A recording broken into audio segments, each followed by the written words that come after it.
Are you ready to run?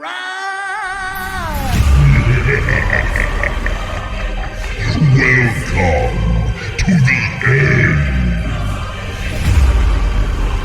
He's trapped in with two tanky heroes. BigEgoCrew really close to dying. Oh, and he's 1 HP and they brands charge out. BigEgoCrew is going to fall quite quickly. Dark Lady with that shrunken pick him now. Gonna fail to kill the Pharaoh. I've just about had enough of you. The people don't want sermons and lectures. They want a grandiose display. They're gonna catch the Dark Lady, but is there gonna be any follow-up? He does have the tongue It's the tie. chase fire. And they're gonna have another stun on top of him, but the sleep coming in on the Dark Lady to save him. Darkness will be coming in range of the tower, but look at this heal coming up from the Pearl.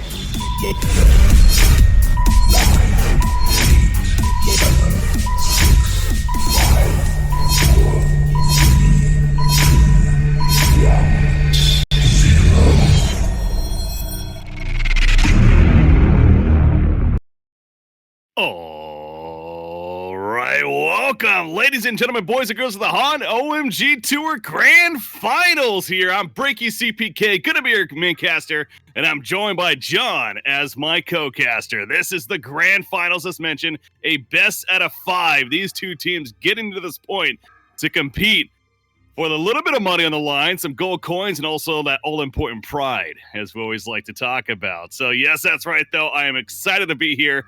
My first HoN cast in 4 years, I want to say, and this I wouldn't have it any other way. No, really, this is going to be a fun time. So with that said, though, my co-caster John is joining me. You know him as ezfullclan. How you doing, buddy? I'm doing great, and I'm looking forward to this this best of 5 series, like you just said. I've been anticipating it since yesterday. Both of these teams showing up with some solid performances. Of course, BigEgoCrew being the undefeated team this tournament, and of course, no slouches themselves. 0TeamCC15 only losing 1 game to Yolanda yesterday. Obviously, showing up as strong contenders themselves. As we jump into the bands here. Yeah, on that note, real quickly, it's kind of crazy to me. Like I said, it's been 4 years since I've really cast, let alone paid frankly much attention to the HoN scene. So to say the least, I was actually very excited to see that there's still even HoN events going on, but recognizable names as well. You mentioned on both sides, Shortcut over there on the Hellborn team, definitely a name from a long time ago. And of course, What You Got, former co-caster of mine, and I guess an okay player at times, going to be playing on the Legion side himself. So yeah, I'm with you. Even though it's been a long time since I've seen competitive Heroes of New Earth, something tells me, as you've been hyping up, and I think for good reason, that this certainly is going to be a fun series here. But all right, so you mentioned, though, we got the bans, we got the picks out of the way, so let's get some analysis out of the way with those. We have the Kinesis, Lodestone, Engineer, and Madman bands. That Magma's first pick, Moira, and the Elephant, aka Cthulhu on the Hellborn side, and then Rally. I guess so. It's a 1-1-1-1. That's right. See, this is going to take a little bit for me to get used to once again. But the point is, those are the picks. What's the breakdown here, John? Okay, well, if I can go through the bands really quick, just remind everybody that we've got Kinesis, Lodestone, NG, and Madman are not going to be in this game. And these bands right here are tailored to these teams. They have been paying attention to each other's performances in these past matches and know that they run these heroes. And unfortunately, they weren't able to ban a lot of the comfort heroes out, as you know, 0TeamCC15 still gets the Magmus pick, which they have been running, and you know, BigEgoCrew over here on the flip side gets the Moira as their first pick, and they're one of the only teams that I've been seeing consistently running this Moira, and it's an amazing hero. Are you familiar with this hero, Breaky? I'm not Absolutely. Well, not only did I play it yesterday in one of my games, but on top of that, Insania, one of the better HoN players, I think it's fair to say, of our time back when I was casting. He is actually known for playing this hero quite a bit in the later years there, and did it very well. So absolutely familiar with Moira, and I'm excited to see that.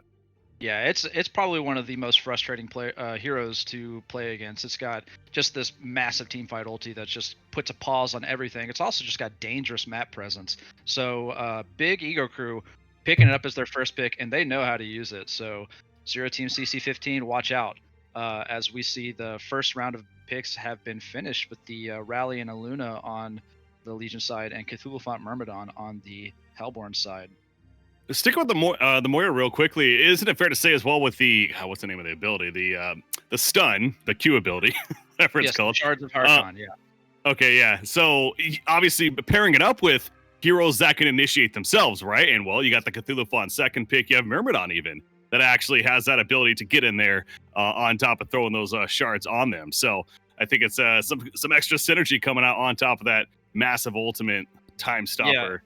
It's a Shards of HoN is a great ability to synergize with heroes that have those gap closers, as there is a short delay before it goes off after it's been placed on them. So they're going to be making generous use of it this game with the Waveform Myrmidon and the Trample from Cthulhu Font. Bands to follow. We have the Puppet Master, Sir Bensington. It's just so fun. I'm sorry, I'm having a moment here, just reading some of these names and like, that's right, these were heroes. Anyways, Gemini, Predator, Malakin, and Swiftblade are the 6 bands to follow. And now, of course, 2 picks to go on either side. So fair amount of course there. Yeah, both teams aware that both teams are lacking a carry pick at this point. So really just tailoring these bands to specifically carries. And I think a lot of these make sense. They're liable to run any one of these. I think the only one that jumps out that's a bit unusual is the Gemini band. That is a hero that we have not really seen very much in competitive play, but we did see it yesterday in the hands of Puppet Mech X, and he had a wonderful game on it, performed exceptionally well. So I'm not surprised at all to see what you got banned out against BigEgoCrew here. Electrician, one of my favorite. There's so of course, as many know, I did move on to Dota 2 specifically amongst other games, but Dota 2 is a big focus of mine. I got asked the question all the time: if there's a HoN hero you would love to see in Dota, or just abilities even, what would they be?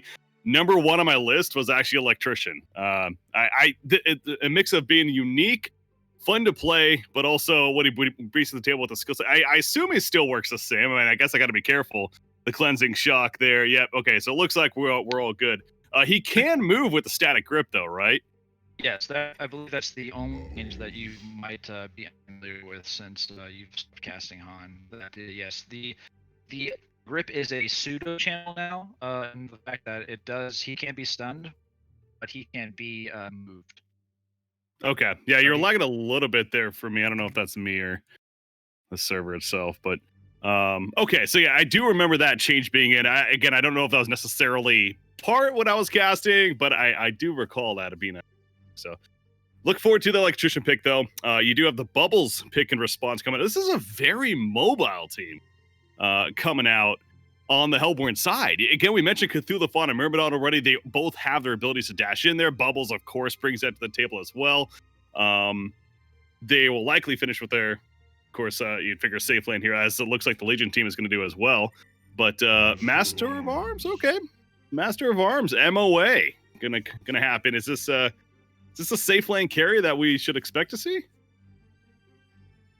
Man, I apologize if I am having a lag right now. But yes, Master of Arms is a pretty common safe lane carry for them to pick here. And it's got fantastic global presence that can help with the shield from the ultimate, that can assist with these Moira ganks, as well as assist in pushing their own ganks with a global hero like a Luna. So okay, I like it a lot. It's a wonderful safe lane hero that does a lot of damage, especially if they choose to go into a tri-lane with it. It's just an extra stun. It's got the acid bomb armor reduction that makes all of the auto attacks from the other two heroes deal a lot of damage in a tri-lane. So it's an excellent pick here. And you see the thoughts coming up here for the Hellborn side. Now, Hammerstorm may be coming to mind. Certainly would need that BKB. I'm already messing up. Shrunken Head, excuse me. That's one of those that I'll probably call BKB. And people know what I'm talking about. I think it's fair. But Hammerstorm. Okay, Hammerstorm going to happen as the final pick. So they were thinking about it for a while, it looks like. And indeed, they do pick him up in the end. So, talk about hard hitter. Is not many better than Hammerstorm. Yeah, I'm liking it as a fifth pick here. It's definitely a physical damage powerhouse, as they are pretty magic damage heavy over there on the Hellborn side, and it's got a nice amount of base armor that it can garner up by putting skills into the galvanize spell. it used to have the armor aura, the armor and movement speed on activation. Now the armor component is actually a passive, and the movement speed buff is the activation there. So it's a nice little touch going against a heavy physical damage hero like Rally, as well as the auto attacks that will certainly be quite damaging for Moa later in the game. Very interesting. Okay. Well, John, we have made it. We've made it into game number 1 of this best out of 5 now. Again, yes, best out of 5. So minimum 3 matches, potentially up to 5. I mean, I know you were making some predictions before we came onto the broadcast here. It seems like I'm blanking on the team name. The Hellborn team, though, you like them perhaps as the favorites here? Yeah, BigEgoCrew. They are the team that is undefeated in this tournament right now. Of course, 0TeamCC15 on the Legion side, falling to a Balfagor pick in the previous series of their, and which is a fantastic wombo combo. It was clipped. I wonder if somebody can remind our audience of just that devastating power that Balfagor can provide in a clumped up team fight. Let's be honest, that was Flux though. I mean, without Flux, that doesn't happen. Oh, of course, it was Flux to condense the entire Hellborn lineup into that Balfagor ultimate, and actually not just the Flux, but the fantastic Lava Surge stun that landed on 4 heroes immediately after pulling in those 4 from the Flux ulti. So it was definitely a team wombo combo, but the damage aspect of it was all Balfagor. Yeah. So, but yes, I think that BigEgoCrew is, in my eyes, just a slight favorite. But if there's any team that we've seen that can bring them down, it's definitely 0TeamCC15. A lot of strong performance that we've seen on their end this tournament. And John, we got a tri versus tri lane. Again, you tell me, is this the expected? Is this where the meta is at right now as far as the competitive games go? We've seen a lot of tri lanes in this tournament. I think BigEgoCrew ran a 2-1-2 in their previous game leading up to this and found success with it. But yeah, I think tri-lane metas are pretty much where it's at right now, and both of these tri-lanes are actually extremely strong. I'm not even sure which. I think I give the edge to BigEgoCrew with their tri-lane. They just have a slight edge on AoE stuns, but as you can see, it's more of a 2v3 right now, as Myrmidon is taking his time to get some XP at the full camp here. Well, yeah, to that point, I'm looking at Myrmidon, and he actually picked up a waveform at level 1. So you talk about all these stuns, AoE stuns that they have, Weedfield, of course, being one of those. Doesn't have it yet, needs to hit level 2 before we'll see that come into play, but thoughts on the waveform?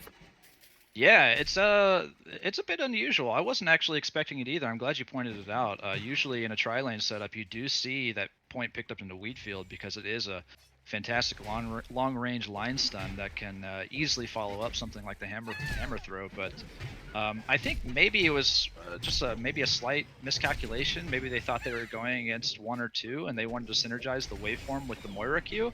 I'm not really sure, but all 3 are level 2 now. Well, they're going to jump on a Master of Arms. There comes the stun combo and a Bloodlust to start things off in favor of the Hellborn side. So BigEgoCrew, I guess that's what they were waiting for, right? As you just mentioning the level 2. Now, he didn't even get Weedfield again with the Magic Carp, but it's certainly bringing some more crowd control to the party and enough to get the kill onto Master of Arms, which is obviously very important. He is the core hero in this top tri-lane for the Legion. Yeah, I'm not surprised to see a Carp picked up. I'm more surprised, of course, about the waveform, but the Carp is actually an extremely useful tool against a tri-lane like this. It has an AoE component now, it has a cast area, and every hero that is caught in the cast area gets a Carp thrown at them.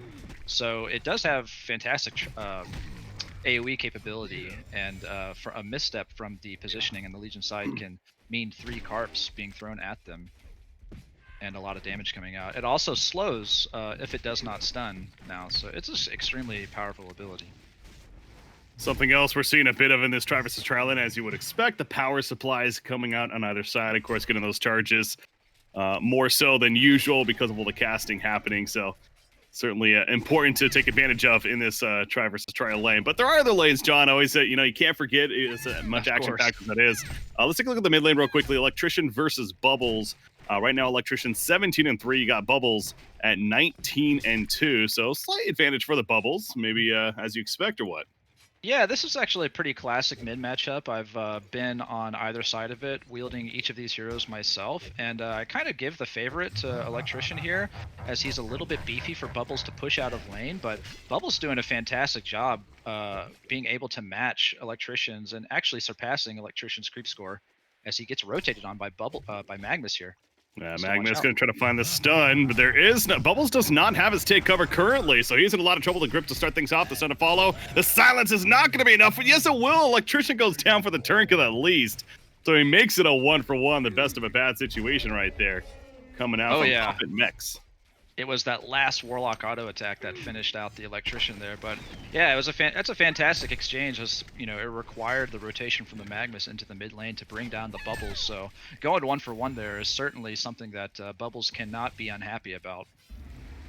Top lane, Master of Arms, the carb coming out, hitting both. Master of Arms caught in the weed field as well, but Electrician shows up to the party, and this is not what the Hellborn expected. See Galvanize coming out from Hammerstone, allowing Myrmidon to get that nice boost of speed, and will help him get away for the time being. So Electrician rotation ends up being all for naught, and instead is going to head back to that mid lane. Magnus has been busy soaking up a little bit of farm in the mid lane, of course, trying to make up some levels as he's currently still level 3. But top lane again, yeah, MOA just goes down as soon as Electrician leaves. So this tri-lane is absolutely being won by the Hellborn. Yeah, they were aware that Electrician was kind of rotating back to the mid lane, and Magnus was showing their getting the last hits in their tower. If I can just comment, I like that rotation from Electrician, using his TP to jump into the top lane there. As Magnus, you know, they weren't really losing any value there in the mid lane by him not being there, because Magnus was holding the XP there as Rally falls to Cthulhu Font in the bot lane. I was watching that myself. I don't know if the camera caught it or not, but Cthulhu Font just bullied the Rally. He just trampled over and over. He softened him up, and eventually, I think Rally just completely misjudged the amount of damage that could come out right there. But Cthulhu Font with the solo kill on a Rally, I feel like that shouldn't be happening. Yeah, well, Cthulhu Font is just this really beefy presence that maybe just has a little bit too much HP for Rally to, you know, to burn down and return to Cthulhu Font's harass.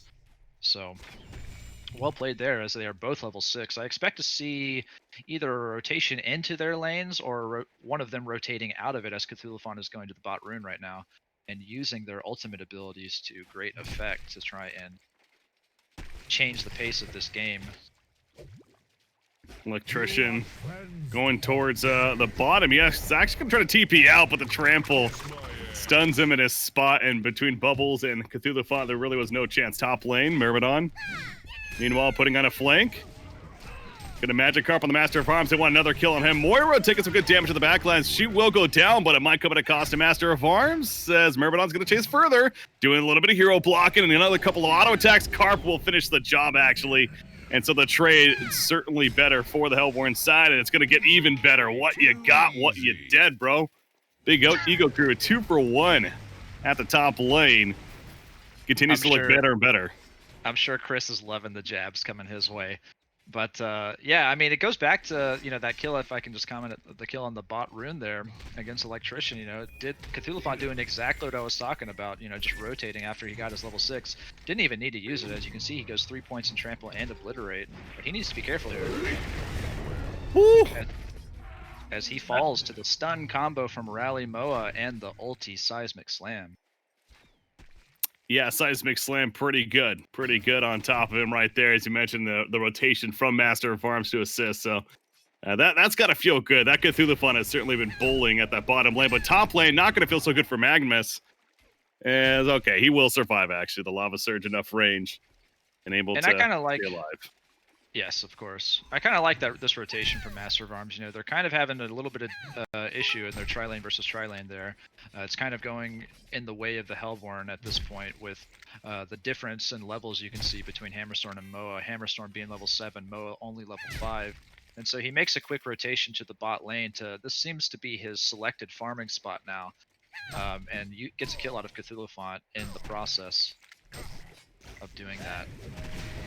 Mid lane Electrician, the rotations continue. This is a very mobile team here on the Hellborn side. I mentioned that with the draft, and they are certainly making the best of it. Now up 8-3 in hero kills, killing several of the cores multiple times. As Bubbles is going to TP somewhere. He's going to TP to the bottom lane, it looks like. So Both the Master of Arms as well as the Aluna could be in for some trouble. Cthulhu on the trample just out of range. If that hits, that's likely a kill, but not going to be the case. Kelpfield is currently on cooldown for Bubbles, so maybe the saving grace for MOA. Or maybe still not. Got a lot of nuke damage here between Song of the Sea and Shell Surface. He is going to go on to Moa. And yeah. And Aluna is getting dove here. She ain't getting away. She's going to try to juke here. And, it's successful initially, what you got. But again, the chase is successful for Puppet Mechix. Yeah, able to just find him with the shell. A little bit too many long-reaching spells there to allow him to escape. Even though that was a very pretty deja vu port back, that have to commend what you got on there. A nice attempt. I was gonna say, so item progress being made here. Hammerstorm taking a closer look. Just greatly Steam Boots, as well as that Wind Whistle picked up as well. But it does pick up the Helm of the Victim. So is that what is that going to be in the Sanitarius, we think? He usually, from what I've seen, he usually uses that to make a quick Whispering Helm, and he can transfer into the jungle at any time. Especially getting the early creep from the completion of the Whispering Helm. It's going to allow him to stack either the ancient camp in his own jungle or the one near the Hellborn Kongor, and it's going to be some great money in the bank, especially as he has a little bit of a I don't want to say a little bit, pretty large head start over Moa. So he's going to be able to clear ancients pretty effectively using his ultimate, even with no other items other than the Whispering Helm and Steam Boots. Speaking of that Moa, he's of course been in some trouble. 0-4-1 currently on the Master of Arms. Needing to make some progress. Currently has a bracer on him to go with that power supply.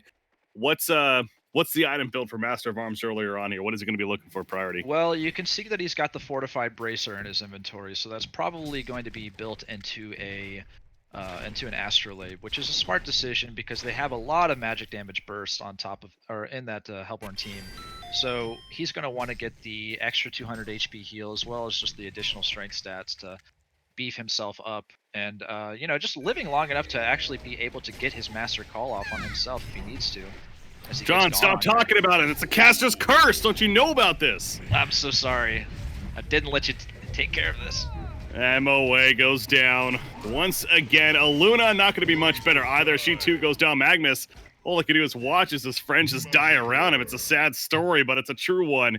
One that needs to be told. 12-3 hero kill advantage right now for the Hellborn side. BigEgoCrew has all the reasons to have the big ego right now, as they're at 5,600 gold. And mid tower is being pushed by the Legion at least, but that might not even last long. Kelpfield again on cooldown, but Bubbles at least gonna scare them off. Yeah, and Magnus is positioning himself here maybe for a nice little counter initiation stuns. They still try to make a push for this mid tower, and it's going to be a very important objective for them to get if they can get it. Myrmidon chasing after the rally, not going to connect though. The Weedfield also unable to hit. It's a good dodge there from Magnus. Has to stun through to stay alive though for the time being. Not only Myrmidon's going to survive, but they turn on to rally as a TP from Hammerstorm coming in, and you were definitely right with that Whispering Helm pickup. Just gets it complete. Even assisting for a kill, and now he'll go right into the jungle to pick up even more farm. That GPM chart, I was expecting to see Hammerstorm on top, but he's up there. He's doing very good. Bubbles, though, is actually 485 gold per minute, just finishing spell shards. That's a yikes for me. Yeah, this is a scary Bubbles this game. He already finishes his spell shards level 1, gets 30% magic armor pin here. And as you can see, none of the Legion heroes over here even have Mystic Vestments. So they've got the 5 base magic armor. That level 1 spell shard is going to take them down to, I think, I can't calculate right now, about 3.5 or so, I want to say. And so his abilities are going, he's got the huge level advantage, and he is just going to be doing a lot of damage. And they really, really need to watch out for this Bubbles, as I expect he's probably going to get a PK as his next item, maybe not level up the spell shards to level 3 just yet, as Moira uses his ulti in the mid lane. Gonna be coming on out. Electrician. He's a tanky target, but I don't think he's gonna be tanky enough. Okay, well, they commit a Kelpfield to it as well, so a little more resources used there than maybe they hoped for on BigEgoCrew, but they get the important mid kill on Electrician, and apparently Bubbles wants more, and for good reason. He finds both the Magnus and the Aluna. Here's the follow-up from Myrmidon. They get both killed. A double tap for Puppet Mechix once again. if I can just say, that Shell Surf was everything right there. They didn't really have fantastic vision on the position of Aluna and Magnus right there, and he just threw it into the fog and found them and just hit Aluna, I believe it was, with the Shell Surf, and then hit both of them with the Song of the Sea, chunking out a lot of damage and making quick work of both those heroes. So they are just extending their lead right now. And if you are 0TeamCC15 right now, I'm a little shaken right now. It is only the first game, so they've got a lot of, recouping that they can do. But this first game is looking really, really tough for them. Maybe I've been out of the HoN game for a while, but I think this is gonna be a pretty accurate statement to say in that the Legion team really needs this blink or the portal key, right? Whether it's on Magnus or even the rally, they need some kind of initiation, some kind of control, some kind of tempo to really get things going here, setting up a comeback. Absolutely, and you can see that Rally with his 1,000 gold pulled up right now is pretty much the only hero that is destined to get one in a reasonable amount of time here. Electrician might make the push, but I really kind of want to see Electrician maybe just be a little bit beefier. And he's got the arcane boots finished, so with his electric shield up, he is a formidable target, and I really want to see him just pick up a vestment, maybe even build it into a headdress, just bait out the position, be in an aggressive position rather, and just bait out some spells, and then get a portal key follow-up from Rally, as Rally actually spent some gold. I think he picked up a glowstone, I want to say. Yep. So, and I'm not so sure about that. I'm on board with you saying that we need to see a PK coming out from this Legion side right now. This Electrician gets found. Yeah, Electrician. Magnus is coming over, but it's probably going to be too little too late as far as the timing. Maybe Electrician gets a shield up. There's a static grip. Here comes the stun. So never mind. Myrmidon's all of a sudden in trouble, but the Song of the Sea from Bubbles cleans up Electrician, and now Magnus, he too is going to fall as a Kalefield be sure to hold him in place. They're just going to call it. That's a 15-minute CC, basically, for game number 1. BigEgoCrew came to play.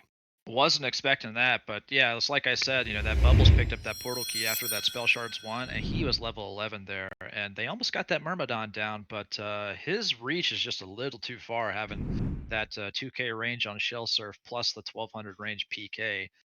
He's something to behold at that point with a start like that. So the trial in, I mean, you kind of look back, it's only 15-minute game, so there's not a lot to really analyze here necessarily, but it was the Legion team, 0TeamCC. That's a weird name, by the way. Can I just call them CC15? I'm gonna do that. Anyways, they ran that trial lane, and it did somewhat back, but you even mentioned from the beginning, as far as the stun control went, it did seem like it was going to favor the Hellborn side, and that paid off, and that played out as you almost expected, right? Yeah, but I mean, we saw the unusual waveform pickup on Myrmidon level 1, but I think that when you look at that tri lane, one of the things that stands out to me is just Myrmidon doing a quick pull at level 1 right away, just taking out, it's not something that you usually see. Usually, at least in TMM settings, say, you usually want to wait until that small camp, the pull camp is either a double or a triple stack before you pull it, but he actually pulled it right away as soon as it was available. And I think that was really a smart move, because he did have a little awkward skill selection with the waveform, but his lane ended up getting the XP advantage. And you could see as soon as all 3 of those heroes were level 2, that's whenever they got the Bloodlust kill and just quickly got the advantage in that lane. And then also, just if I can talk about the 2 solo lanes, right? The Bubbles versus the Electrician, the Cthulhu versus Rally. That Bubbles was doing fantastically against that Electrician. In my mind, like I said, I've played that matchup before, Electrician versus Bubbles. That Bubbles was doing fantastic. He was keeping up right there with the creep score of the Electrician, which is something that typically I wouldn't expect. Because I think that Electrician can just kind of push and bully a Bubbles around, but you got to hand it to that Bubbles. He really, really did well. Yeah, very well played by BigEgoCrew again across the board, and obviously the solo kill for Cthulhu fought earlier on as well against the rally. They won all 3 lanes when you definitely look back at it, and whenever that happens, that's setting up for an easy victory as it was here for BigEgoCrew. So I believe that means. Go ahead. Oh, I was just gonna say, yeah. Usually when you lose all three lanes like that, it is a pretty grim prospect. But the way to come back from it is just I really feel like they kind of responded in the right way, but it was just a little bit too much for them to overcome. Because really, when that happens, you got to see some sort of you can't stick to what obviously didn't work, right? And so they Mhm. did try to get some key rotations. They rotated Master of Arms into the bot lane, give him a free farming spot, but the damage was already done. And unfortunately, they just weren't able to come out on top. Big Ego Crew going to be up 1-0. Already getting the second game lobby set up again. This is the best out of 5, though. So, ladies and gentlemen, sit tight. We got a series still ahead of us. I'm sure we'll see some kind of reaction from 0TeamCC15 during game number 2. A Big Ego Crew, again, came to play, and they're looking good so far. That 1-0 lead on BreakyCPK, joined by John. Stay tuned. The HoN OMG Tour will continue next with the grand finals.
All right, welcome back, ladies and gentlemen, boys and girls, to the HoN OMGTour Grand Finals, game number 2 now. And of course, swapping sides. Big Ego Crew, though, up 1-0, and a reason, once again, to have that big ego, because not only the favorites perhaps going into this whole tournament, but that dominating game 1 victory at 15 minutes. But, you know, it's a series. This is Heroes of Newerth, after all, as most MOBAs, it's the case. You know, there's a reason that we play best of 3s, and in this case, they best out of 5. Because the draft, a lot of the early game stuff, things can happen. So you never really know. I have faith that 0TeamCC is going to make some plays here, but we'll see. It starts with the draft, John. But how do you think some adjustments are going to be made here? Well, I mean, the bans are very, very similar, except I can't remember the 4th hero that was banned last time, but there is a Magnus ban this game, so we're not going to see a Magnus picked up by either team, but Big Ego Crew getting their hands on Moira again, so a bit of a similarity still coming out as we go into the picks already, though. And then Rally picked up once again by 0TeamCC15. So looks like the drafts are kind of going in a similar route this way, or this time around, as we go into the second picks here. Rally just seems like he's always been, is just a very solid solo laner. So I guess from that point of view, that not necessarily the most surprising pickup ever. Definitely comfort, I'm sure, is part of it too. But you mentioned what 4th hero was banned. I think it might have been that engineer, which is actually taken by I think you're right. Big Ego Crew now. So there you go. Yeah. And they're going to be probably playing that. MacX is probably going to be playing that, and he has been. That's probably going to be a show. Excuse me, Puppet MacX is actually the engineer player. He is probably going to be playing that in the mid lane. He's been playing it in at least 2 or 3 matches that I've watched, and he is a fantastic mid enginener.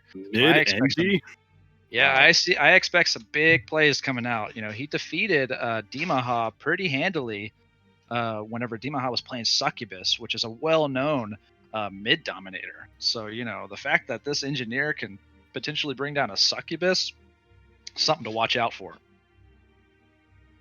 That is, you know, I'm looking over his skills just to make sure they're kind of as I remember with the spider mines now. That's right. So, very interesting to see it potentially in that mid lane, going to be coming out from the Legion side here. But all right, so the picks move on though. Monarch going to be that second pick, a support hero of mine that I personally have always loved my time with HoN, so excited to see it here. And you know, you think what she brings to the table, Monarch, her ultimate, that nice cleansing wind ability, great for removing those debuffs, maybe trying to get out of that energy field from engineer, for example.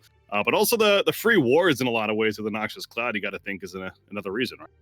Yeah, I'm loving it as a pick here, and you can see that Big Ego Crew picks up an Electrician versus to try and help deal with that Chrysalis. But I think that Monarch is actually a really nice pickup here, especially against Moira. You know, being able to use that Cleansing Wind after everybody comes out of the Arcane Vortex and are a bit slowed. I think it's actually quite strong. And so we know that what you got is probably going to be playing that hero, as he has played it in several matches thus far. He has expressed his love for that hero, and he performs on it very well. So I expect it to be a really strong pick this game. Electrician once again seen this time in the hands of Big Ego Crew, though. We saw it in that mid lane last game, being played by Team CC15. So swapping that up a little bit, another purge that they bring to the table as well. When I assume engineers still purges. It does if you walk in or out of the energy field. It certainly does, but it is a on-demand purge, as I might like to say, that isn't contingent upon movement from the enemy. Mm-hmm. But as you see, a Swiftblade picked here as the third pick. I really like this pick. You know, they're showing some really, really strong magic damage, and just some nice, a triple magic damage stun coming out here, and so that Swiftblade spin is going to be a fantastic tool to help him deal with this stun heavy lineup on the Legion side so far. Now, correct me if I'm wrong, but the Electrician Cleansing Shock, doesn't that slow through the spin? It does. It is. Yeah. You are exactly right. So that is that's just something that they're going to have to deal with, but I think besides that, Swiftblade is still a fantastic pick, as it is going to help deal with, like I said, just the rest of those abilities. But you're right on point in that Cleansing Shock does go through magic immunity, it will slow, and it's a very, very solid spell to have in your kit versus a magic immune carry. Yeah. So yeah, not the end of the world, but something to look out for. The progress here. So bands to follow though: Hellbringer, Puppet Master, Bubbles, Hammerstorm, Fade, and Malakin. So very heavy on the safe lane core bands from the side of Team CC15. And now that fourth pick to come from the Legion. But yeah, limiting their carries a bit, but there's still plenty out there. Yeah, so they, BigEgoCrew bans out the Hellbringer, which I find a little bit unusual. If I'm BigEgoCrew and I have Electrician in my hands, I'm almost kind of inviting the Hellbringer pick because that Malphus falls extremely quick to the Cleansing Shock. In a certain way, it's almost free gold for Electrician every time it's spawned. So that ban strikes me as a little bit unusual, but it is a strong AoE teamfight stun whenever it's all said and done. So it is always worth banning out Hellbringer if you are afraid of the enemy team picking it. Sure. Arachna. Get the spider here in game number 2 now. Arachna happening for the Legion side. So she, of course, a very solid right click carry. Is that going to be... So what are we going to see here? Is that going to be a mid or a safe lane Arachna? It's a bit flex. I don't expect to see it run into some sort of tri lane. As it is right now, I think that it could be a mid Arachna. Arachna is just a really strong hero and honestly a devastatingly annoying hero to play against in a 1v1. So I expect them to maybe run it as a safe lane Arachna. Okay. That's where I would run it if I were them right now, because we already predicted the mid engineer. And it's yet, again, I believe the Spider Stings works the same way where it will slow the Swift Blade. Happens to be trying to spin to get away, so... Yeah, it is a form of fantastic... control. It's a wonderful tool against melee carries, and it's going to take Swiftblade, purchasing either a Geometer's Bane to help deal with it in team fights, or some coordination on behalf of his teammates to help bring it down, because it falls to 4 auto attacks, but generally those auto attacks can't come from the hero who it is cast on because their attack speed is just slowed to a crawl whenever it is applied to them. Luna. I was just about to comment. I believe they went to Luna the last game. Yeah, they had that in that trailing up there as well. Yeah, they did. And Luna is just a really strong hero to have on your team. Talk about attack speed slow. The Emerald Lightning steals attack speed and gives it to Luna. It's a really, really strong point and click stun, as well as the stun duration for the Q scales with levels. So I expect to see this worked into their tri lanes. Probably going to be a Monarch, a Luna, Swiftblade tri lane if I had to guess. It's going to be pretty dangerous, but I expect... I'm not really sure exactly how Legion is going to run their lanes, whether they're going to put the trio of Kayn, Moira, Electrician together, or maybe swap out the Kayn for the Arachna in a tri-lane. Not 100% sure, so a bit of flexibility on this Legion side, which is always welcome into your draft, being a bit unpredictable. Oh, that's a hero that I'm definitely familiar with. Pebbles is the 10th and final pick. Of course, overall, and this time for 0TeamCC15, likely to be that mid Pebbles.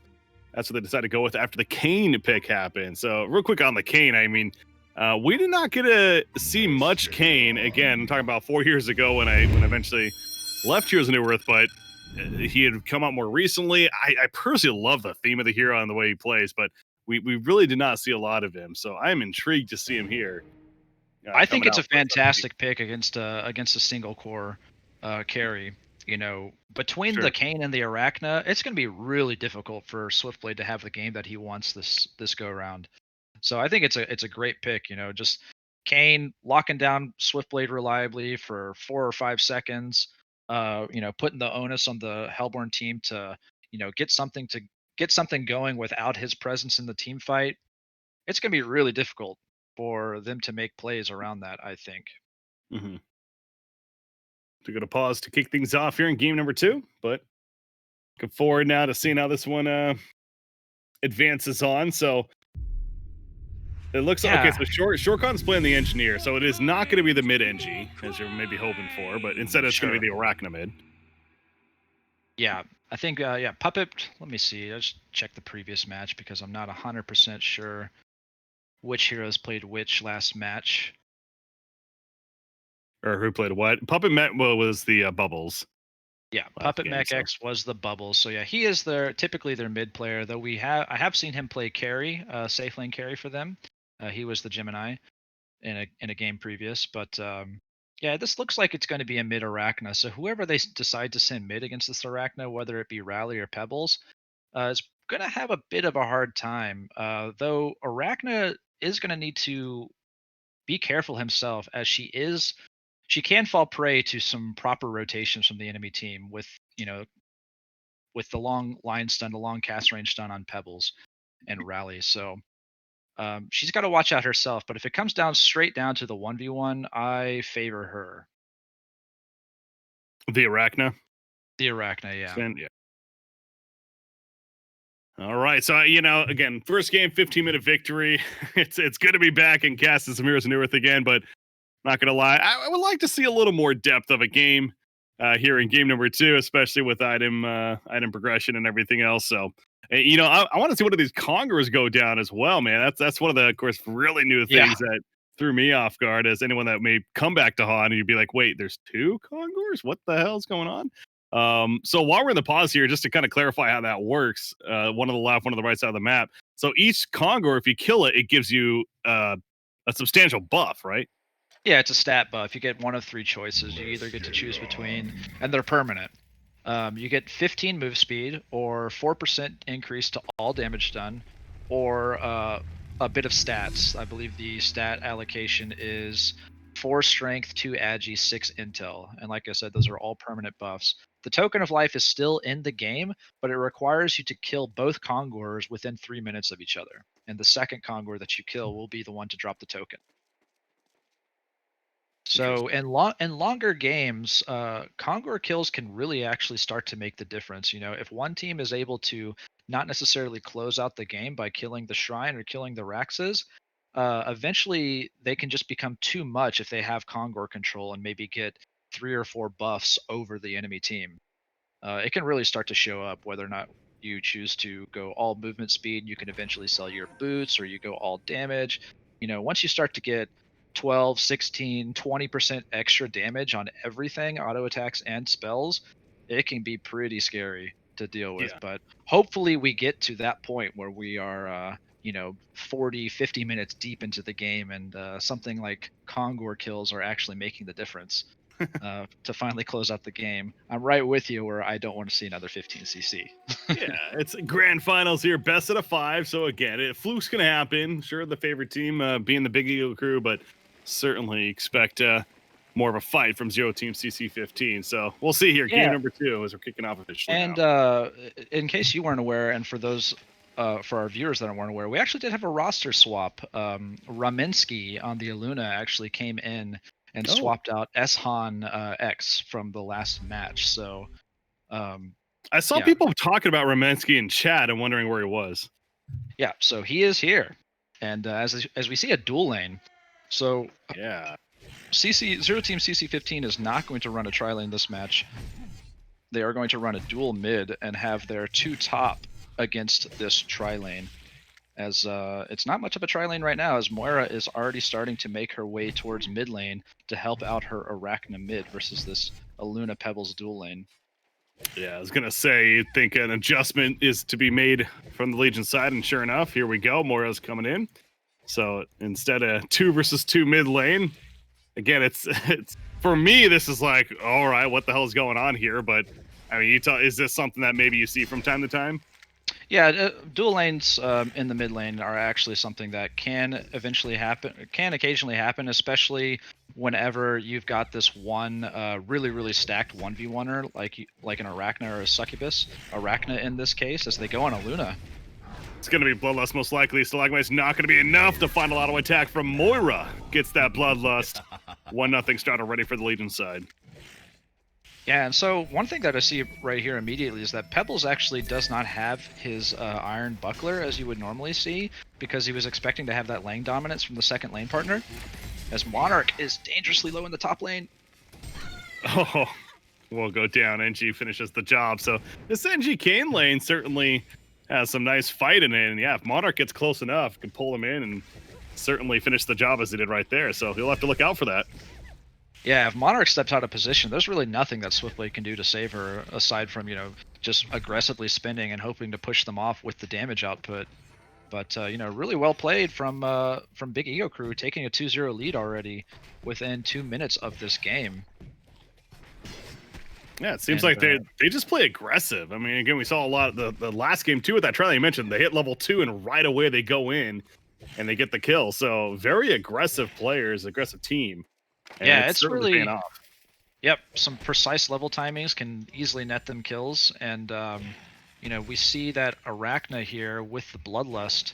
Actually, no, it was not Arachna. It was Moira here on the got Bloodlust. As I missed that kill, a very important return kill for the Hellborn dual lane on the Kayn. So now the game is 2-1, but. Yeah, Arachna, you can see she's got the Trinket of Restoration picked up. She's actually going to be going for a Astrolabe this game. Okay, that's interesting. That's something actually, speaking of the mid lane, Moira goes down. The power throw from Maluda finishes the job. Arachna trying to take that damage, go for the kill on Pebbles. With a couple of auto attacks needed, unable to get them off. The Arachna going back in. Pebbles tempting fate right here. Luna's tanking the creeps. Has to be careful about that. The power throw's not enough damage. Thought he had it right there. Did not do the math correctly. Moon Meander would be ashamed. And Arachna indeed survives. There's a health pot delivered by Moira. But yeah, very close call in the mid lane. They did get the Moira kill first, though. Top lane, by the way, Swiftblade. He's going to go down again, getting pulled in. That spin just doesn't save him.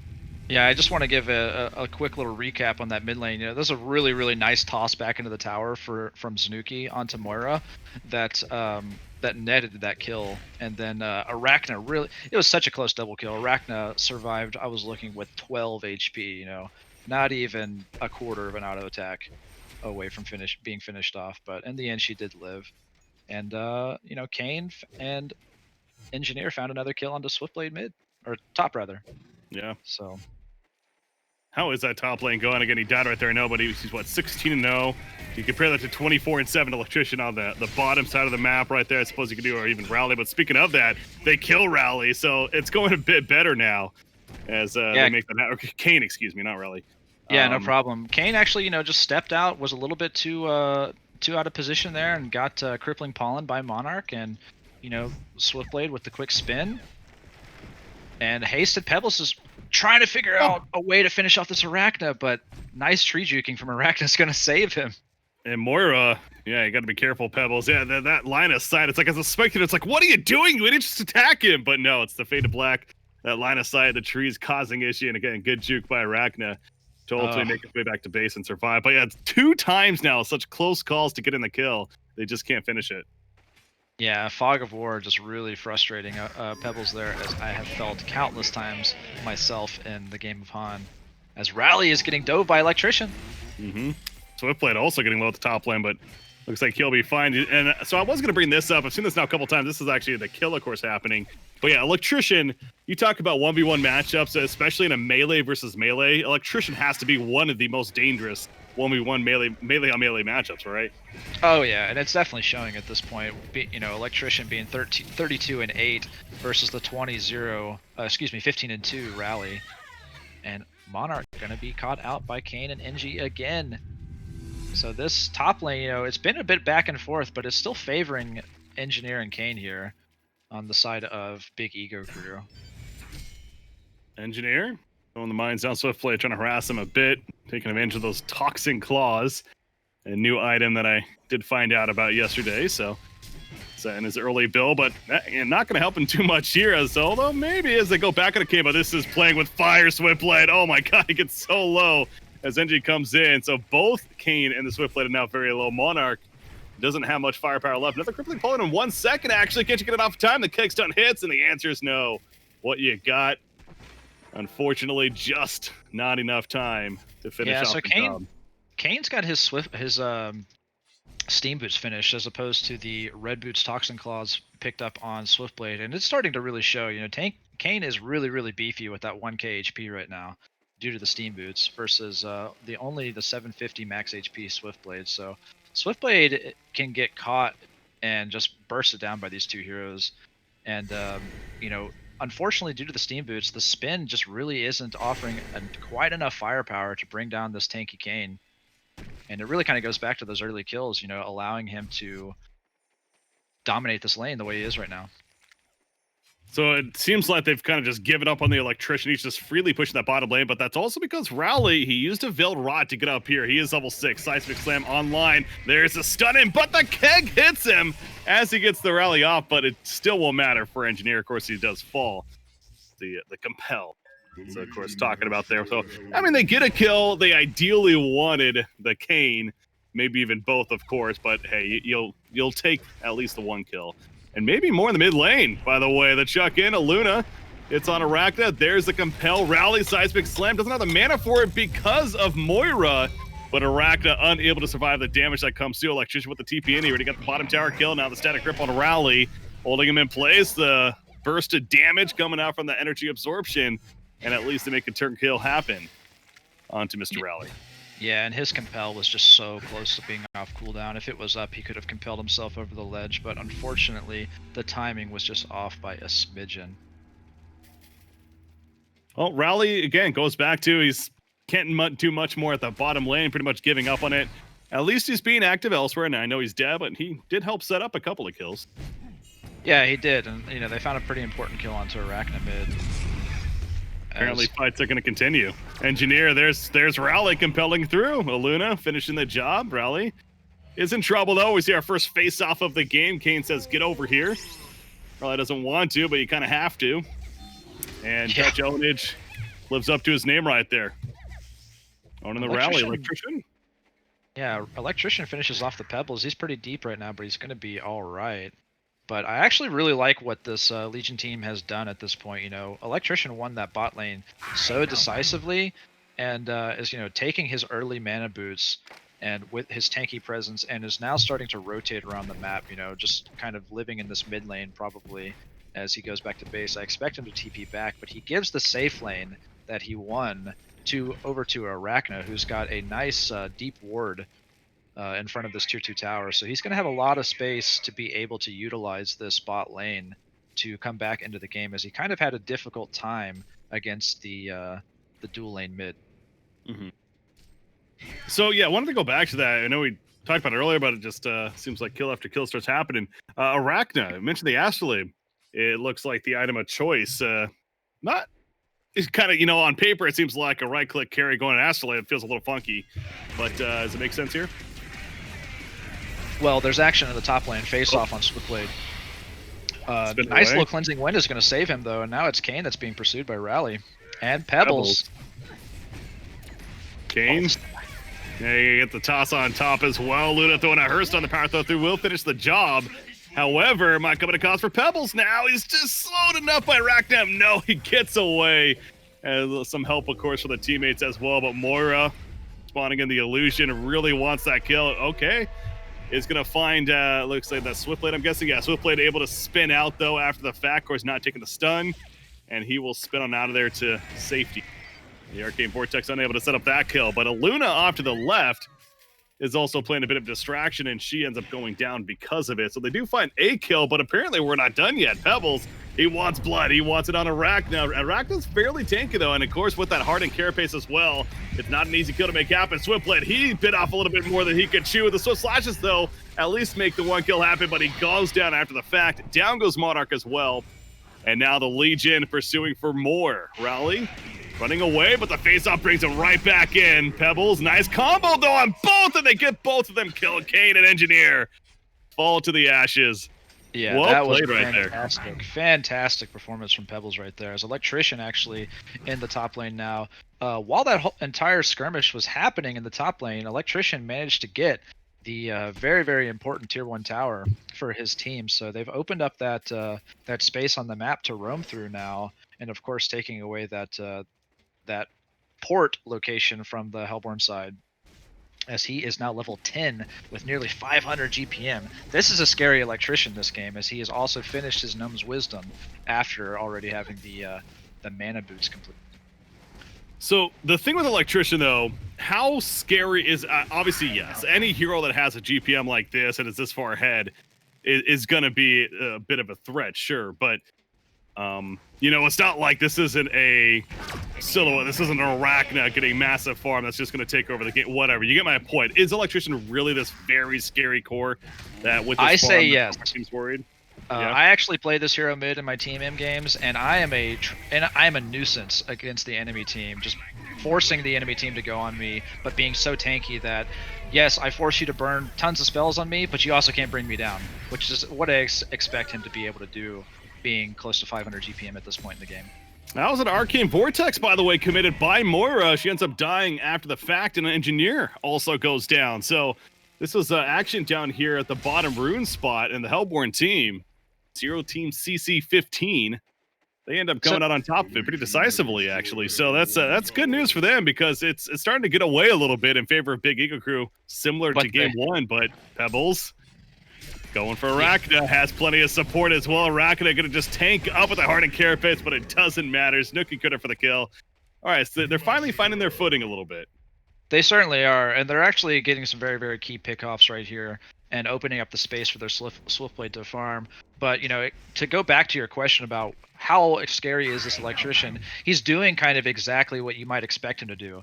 He's actually just solo pushing these lanes down because he knows that he's virtually untouchable by this Hellborn side right now. And Hellborn is getting these nice little pickoffs on heroes like Moira and Arachna, but he's getting his entire team so much gold in light of that by pushing down these towers and just really opening up map control for his team.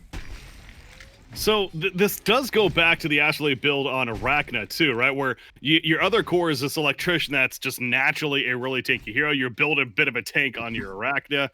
Where is that a concern for this Legion side, that they're going for too much of a quick peak here and their damage is going to taper off, or you see it still working? Hold that thought though, because Electrician is going to end up initiating on a Monarch here.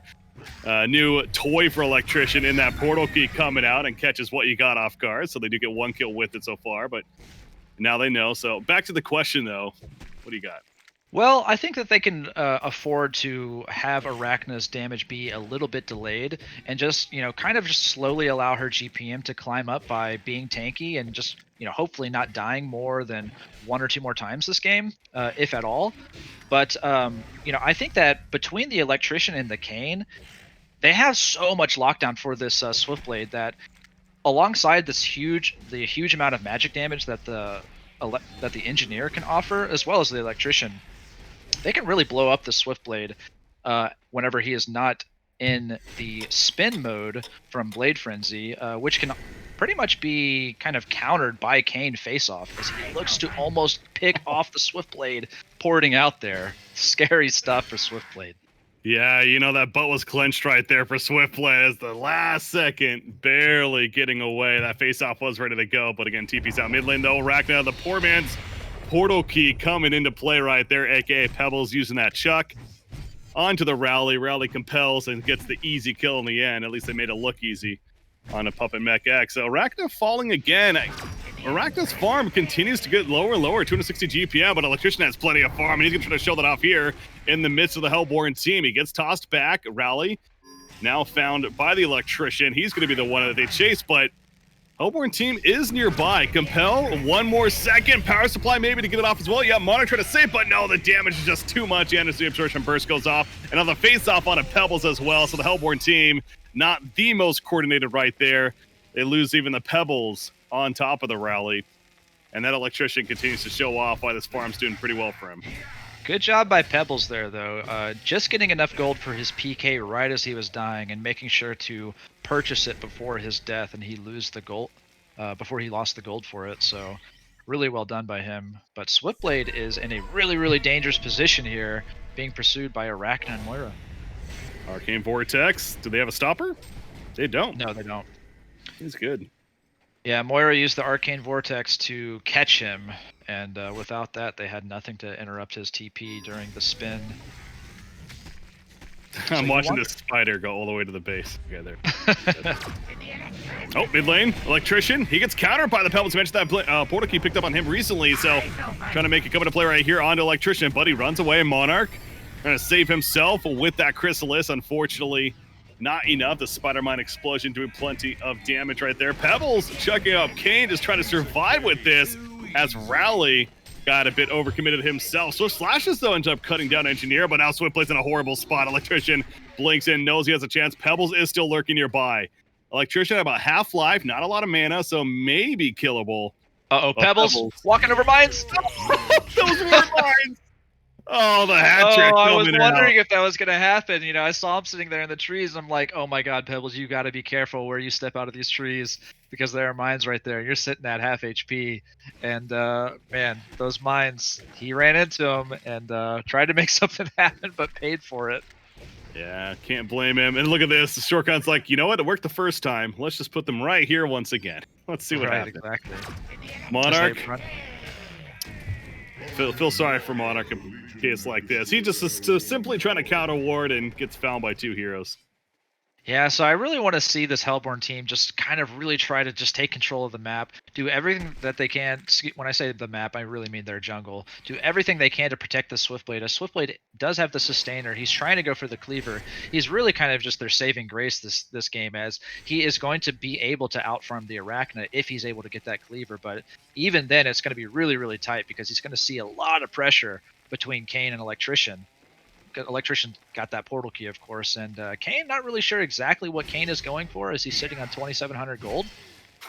Obviously not a PK, as he probably would have already bought it. I almost think he's going to transition into kind of like a semi-carrier role, maybe get a Thunderclaw. Oh, mid lane, Pebbles initiates on him. Moira has that Arcane Vortex, so it didn't get killed in time, so she casts it. Electrician pulled in as well. Swiftblade, does he have Swift Slashes? He doesn't. He spins on top of Moira, though, and Moira will fall. There's that purge we're talking about, however. Swiftblade still slowed through it. Engineer coming in nearby as well. Energy field ready to go. Nice stalagmite, so will allow for the getaway ultimately from Swiftblade and survive. 5 more seconds on Swift Slashes. So yeah, the Hellborn team actually wants to go back in and pick a fight from the looks of it. Electrician, he's hanging around for good reason. He is a tank after all, but here comes the follow-up. Compel on top of the seismic slam. Boom, shaka-lock. Electrician is no more. And Engineer also to be no more. That energy field ain't saving his ass. That's 2 more kills. Those were a couple of big kills right there. You know, Electrician just being the tanky nuisance that he was that game, a little bit overconfident just because of how tanky and formidable he is. Ended up being his downfall right there as he got collapsed on by 5 heroes, and not tanky enough for that, if I might say. So going back to the Swiftblade, who now has that Rune Cleaver finish. This does as Monarch, by the way. It's, you know, what else is new? Trying to counter ward and gets found by somebody. The scaling certainly to benefit the Hellborn team naturally, right? You know, the idea that he has that Rune Cleaver. Oh, the mines, by the way, Swiftblade drops so low. He is going to survive as he starts spinning away. And I guess that also goes to your Kane point that he did end up getting the Thunderclaw as you were predicting. It feels like that they're realizing, right? That okay, maybe we do need some more right-click damage because this is starting to scale a little bit now. Yeah, I mean, they did manage to find a decent timing on the Swiftblade Cleaver, you know, sub 20 minutes, which is really not too bad considering how aggressive this Legion lineup has been, you know, bearing down on him just the entire duration of the game as Pebbles gets gone on in the jungle. Follow up, the chuck, the combo on him. Both Engineer goes out into the seismic slam. Electrician, can he survive? Holy crap, I know I've said it before, but he is absolutely a tank, has that plate mill now as well. And he will end up getting away, so they do get the 1 kill. But Swiftblade, meanwhile, was picked off at the top. It looks like Kane and Arachna, so definitely favoring the Legion. Yeah, so it looks like Kane is kind of transitioning into their right-click potential here, the position 1, as, you know, I don't know if you noticed, but Arachna picks up a PK herself. So she's going to have a long-range catch here, and is kind of just playing, I would think, as kind of a anti-Swiftblade role this game. Alongside Kane, of course, face-off is just really, really frustrating to deal with on any right-click hero like Swiftblade. But yeah, I find it kind of interesting that Arachna decided to not go a more farm-oriented build. Almost expected her to get a Thunderclaw instead of that PK, but, you know, probably just thinking, let's keep the aggression, and we can probably prevent this Swiftblade from picking up another item alongside this Rune Cleaver if we just keep doing our job of stopping his farm.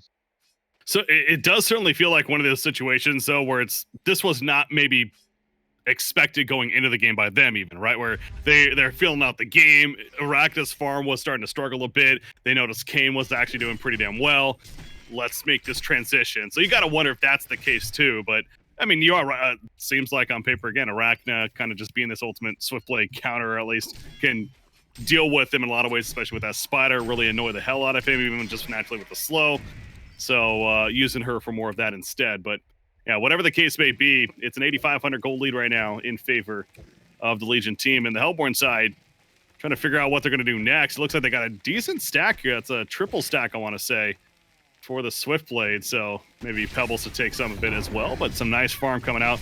So what is the deal with Kongor as far as timing? Is this around the time where maybe?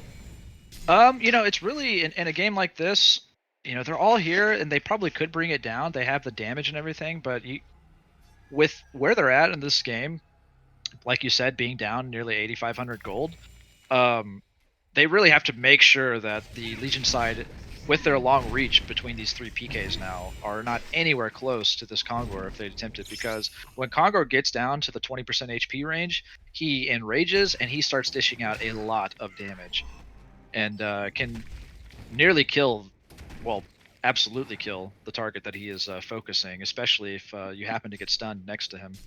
Okay. So it's something that they have to be really, really sure about whether or not they want to do it, and have to be absolutely certain they are safe to do it. It's going to be it's basically a team investment for them at this point in order to make something like that happen.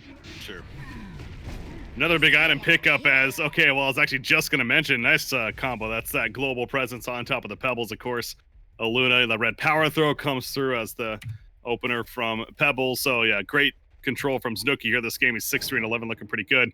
But as we enter a pause, I was going to say, Engineer, he had about 2,000 plus gold saved up. So I'm guessing that portal key is going to be coming up. But with that death, it's slowing that down. He's drops to 1855 currently. So that's a very important kill from the Hellborn team, whether they realize it or not.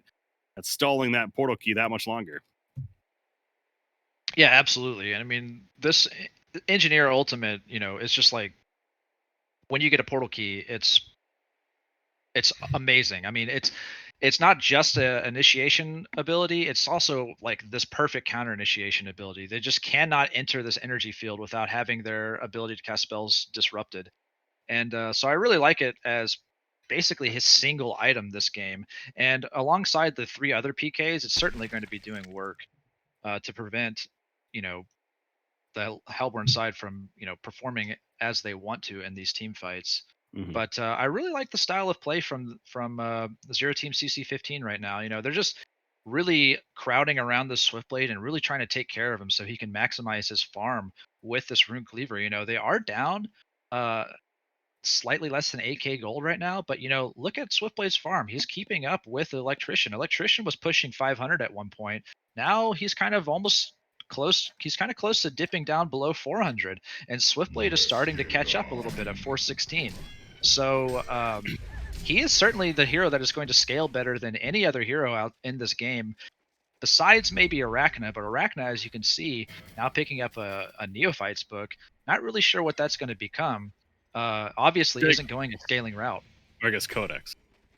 I don't think it'll be a Codex. My guess is maybe Tablet to try and just give herself a little bit of an escape against some of these heroes, you know, alongside the portal key, or maybe even building it into maybe a staff or something, trying to go for a super late game split push ability. Not sure if you're aware of the staff effect on Arachna. Have you seen that one?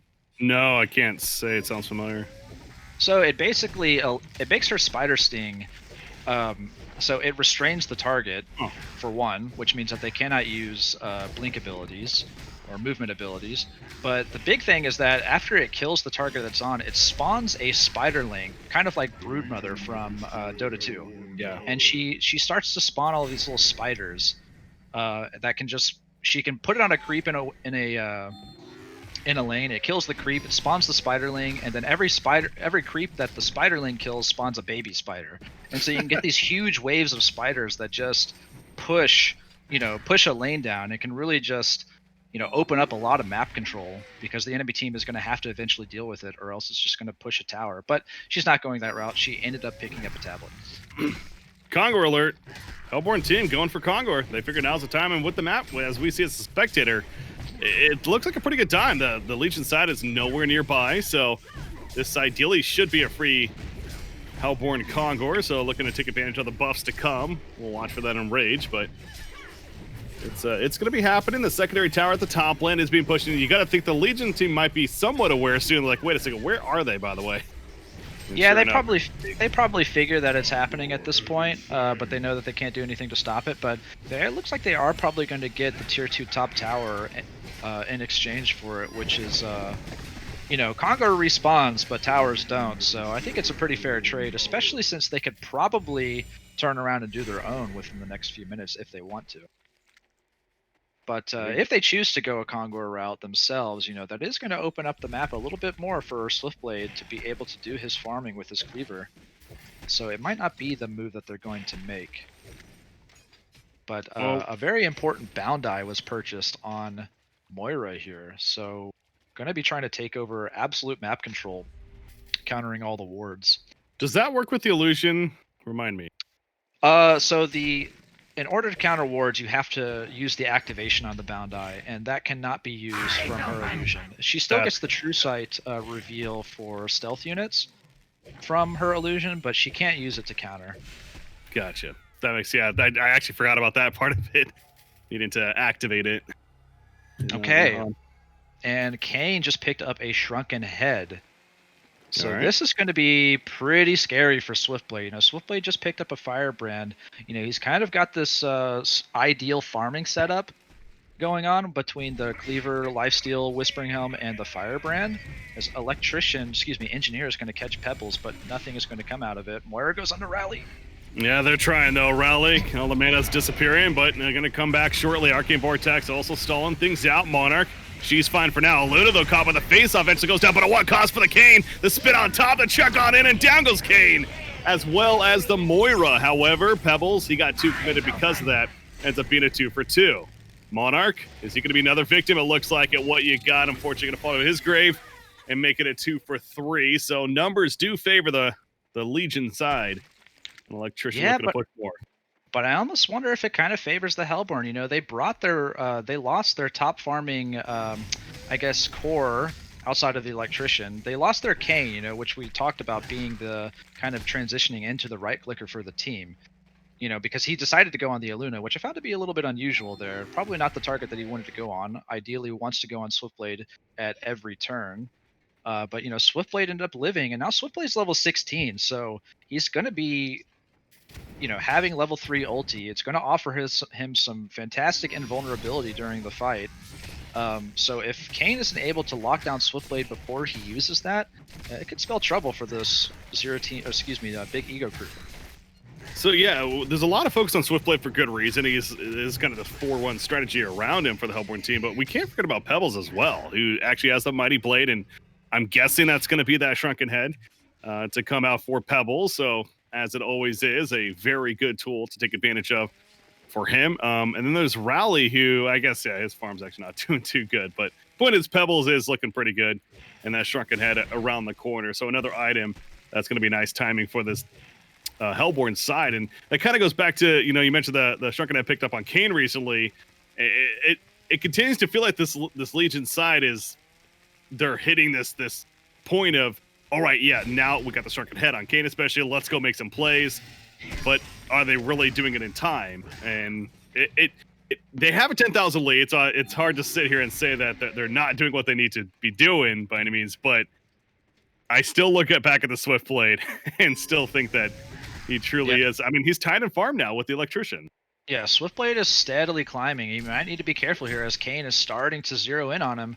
Definitely has that face-off targeted on him right now, and he is isolated from his team. But nice tree juking, my goodness. And meanwhile, down here, Pebbles is able to get away. Rally not going to be the same story, so he will fall victim. But considering what that was looking like, this actually isn't that bad for the Hellborn team. I mean, I guess Monarch goes down as well, but it's still the same story. You're right. I mean, Swiftblade was dead to rights there, it seemed like. Yet he found the tree juke. I was worried about him, and honestly, I wasn't expecting a nice tree chop, and he was able to get deep in those trees right there to manage that escape. But now that they're down 2 heroes, they've got to worry about this tier 3 tower being pushed and an imminent Rax perhaps falling. This is going to be important, of course. Pebbles chucks in, goes for the combo. On to 2. Swiftblade, he's sort of the air, by the way. He can't do much right now. He's brought back down. The face-off and down goes Swiftblade. He just gets annihilated. He buys back right away, but are they really going to have the firepower to fight this off? It looks like it. The portal in from Pebbles. The TP and even gets the combo on Moira. Stalagmite stuns her in place, so Moira should be a victim here. Looks like a 360 crit for Swiftblade. Finish the job. Capel does not connect, but the Swift Slashes will be plenty to take out the spider that is Arachna. Engineer also getting caught. Electrician thinking about coming back in to help him get away, but realizes it's a lost cause, and they do make a 3rd kill happen. Hat trick for the Swiftblade. And they almost even catch up to the Electrician, but all right, it required a buyback, a couple of buybacks, even Pebbles and Swiftblade, but they do get a hat trick and they push them out of their base. Yeah, and they get a pretty important tool in the Bound Eye. Monarch is wielding it now, so things are starting to come back together because not only did they get a couple of few important kills, they also get that tier 1 tower mid, and perhaps even a second one here. God, they get a tier 2 tower out of this. Talk about just a complete swing of the pendulum. I mean, again, going into that, it was just over a 10,000 gold lead. Now it's about 8,400. So dipping, favoring the Hellborn team, albeit still, of course, in lead of the Legion side. Yeah, and Swiftblade picks up a Blessed Orb. This looks like he's trying to get a Geos. And before that fight, I wanted to talk about Luna picking up a Storm Spirit. Didn't get to identify it. She used it on Swiftblade before he bought back, as he did get ulti by the Kayn. Finally, Kayn gets his mark with the ulti on Swiftblade. But that Storm Spirit doing fantastic work to extend the life of his teammate during the face-off. Tried to. Yeah, Just got that previously. Ended up falling anyway, but it's still there. The important thing is that it's there, as Legion is looking to do their own Kongor now. But the Hellborn Kongor is also going to respawn in 2 minutes, and if Hellborn 0TeamCC15 can do their Kongor shortly after it spawns, in the long run they are going to be up a Kongor buff in this game. Of course, they're still going to be down 2 buybacks, so if this does happen to go super late game, then of course Legion is going to have that advantage over them. But they do get this tier 1 bot tower as well, which is going to, they took out two major map objectives in the space of that last team fight. So they're actually coming back in this game. You talk about the gold deficit, it has now dropped to 6,500 only. Whereas it used to be, about 10K. Yeah, no, again, I know I've been out of the HoN game for a while, but I cannot say I'm that surprised by this. The Swiftblade continued to say it over and over again. His farm was good enough. The progression of items from the Legion side and how they were being built, it seemed a little bit like, okay, they were going for timings earlier on.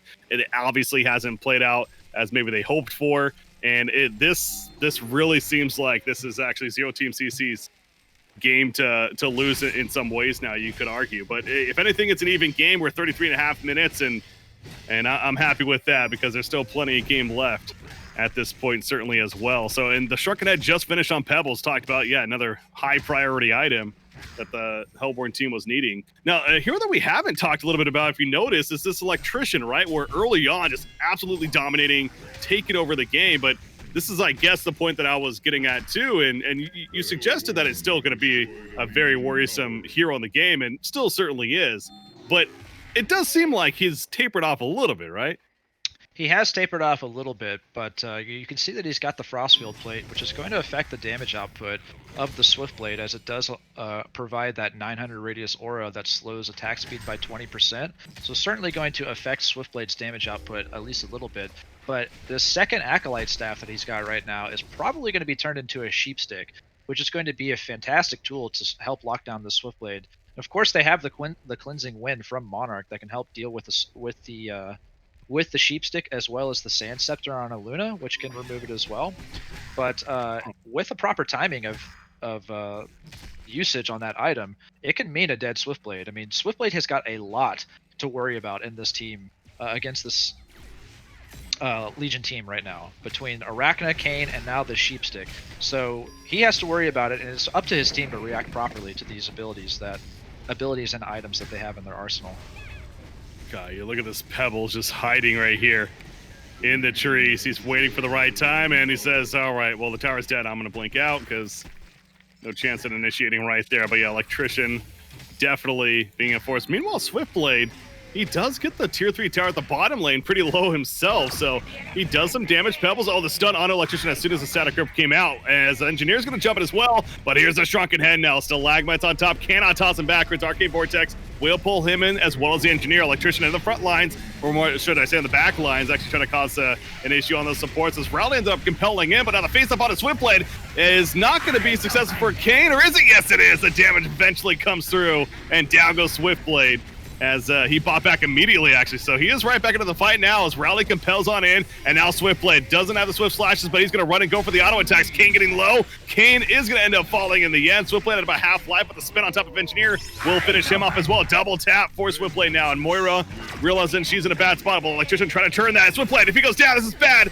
Geometer's being going to be activated, though, gets the kill to Moira, or Electrician, excuse me, and they take out the Moira. So Swiftblade ends up going down, but he still gets a quad kill, despite the hell he could have the annihilation, as the illusions are still up, and Arachna's barely alive, but is going to survive for now, though. Luna finds the Arachna. The Power, though, nope, Storm Spirit, going to keep her in place. Monarch coming over as well. Arachna, the Hardened Carapace, now wearing off, throws at the Spider, blinks away.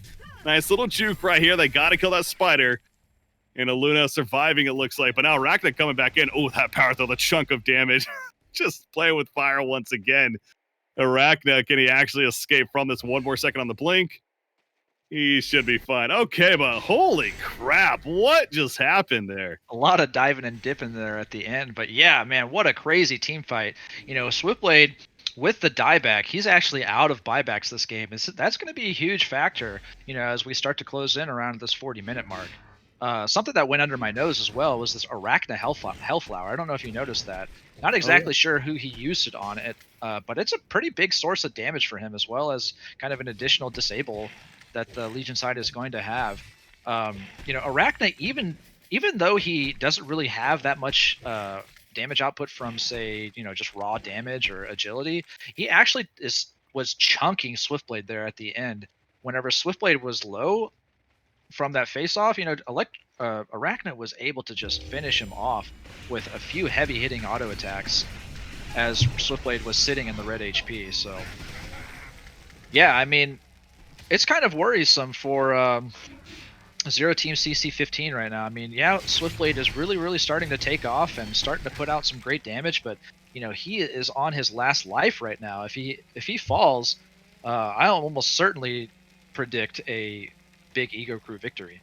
Yeah, it feels like, obviously depending on the circumstance, but certainly that seems like that could be the victory to follow shortly after having the no buybacks there. So Swiftblade has to be careful. Look at Arachna, by the way, with this failed rot behind the team. Double damage Pebbles, though. These towers do fall fast. More so the racks at this point. They are going to get the melee racks. So they get the melee racks. Their own melee racks is going down up top as well. And it ends up being a trade, but you gotta think the Hellborn team fairly happy with that. All the Pebbles blinks in, the energy field comes out, but there's our Shrunken Head now, and he gets a combo off an Engineer. Monarch stun in place. Pebbles getting very low despite the Shrunken Head. Swiftblade shows up though too. Engineer, they won't. No, Pebbles, he blinked away. Well played right there. Spin on top. The face off with Swiftblade. He's spinning the whole time. The Storm Spirit will throw him in the air. Rowley, can he help him? And now Swiftblade just stunned and slowed and everything, and there's the death that we're talking about.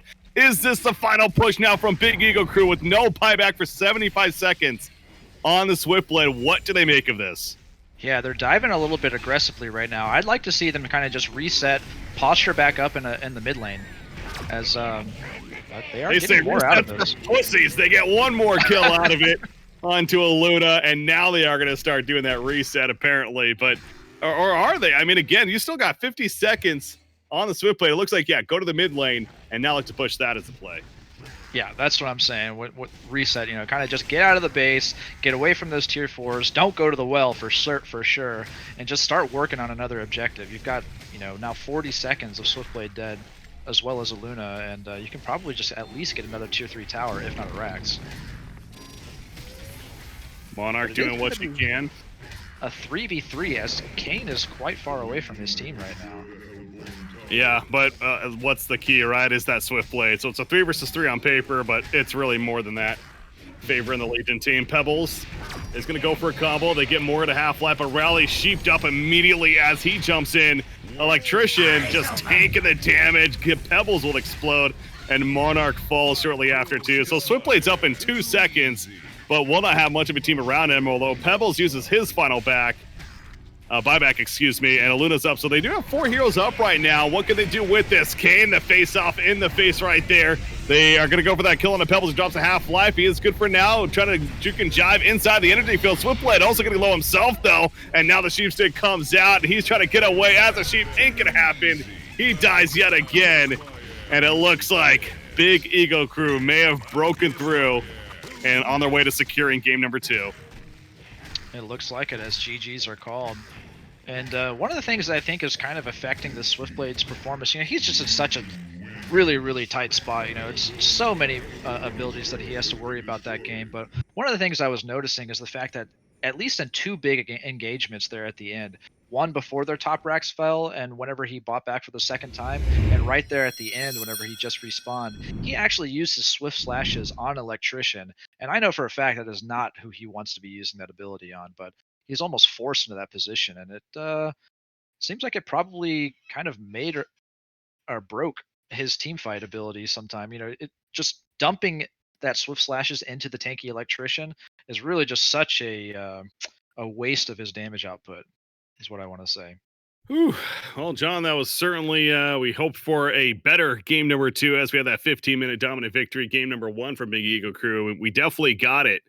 Going about 45-minute range there, and obviously a back and forth clash. And again, it really did seem like the Hellborn team was on a track to start making that comeback and eventually having Swiftblade take over. But the cool, calm, and collected play of the Legion side. And I think you're right with actually the Hellflower pickup too from Arachna. That proved to be one of those really good key components to be able to really do the job in and lead the successful victory in the end for BigEgoCrew. So very well played by them. But again, it is a best out of 5, ladies and gentlemen. So don't go anywhere yet. We still at least got one more game, potentially more if 0TeamCC15 can make more of a comeback. But yeah, anything else to add on that game number 2? No, it was just the fact that it looked like 0TeamCC15 kind of had a window to get their Swiftblade farmed up and be a very formidable carry force, taking them into the late game. But unfortunately, just a little bit too much forcing the issue from BigEgoCrew on them. Forced out some really early buybacks that really just didn't put a dent in their gold acquisition and gold usage, and kind of just forced them into this really, really tough spot. And unfortunately, they just weren't able to ride it out into a victory. Shout out to the viewers, by the way. I see we got about 1,200 viewers even hitting that point for game number 2. It really is something to see. Again, I've obviously been on the scene for a long time, but again, I know there's many viewers tuning in right now that are like, wait, there's HoN tournaments still happening. There is, and HoN OMG, one of these orgs that's certainly doing their effort, putting the effort into throwing on these awesome events, and happy to just be here as a part of it and helping out, having some fun, and that's what we're doing here. But BigEgoCrew looking to have a little bit more than just fun. They're looking to win. They're looking to finish off this series into what's game number 3 coming up next. So, ladies and gentlemen, stay tuned. The grand finals continues as I'm BreakyCPK, joined by John. ezfullclan is fine. I totally I was like, it starts with a J. Josh, Jose. Oh man. No problem. Anyways, that was a horror. I was doing so good. Let's go to a break. Let's get into game number 3. We'll be back.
Captain's pick.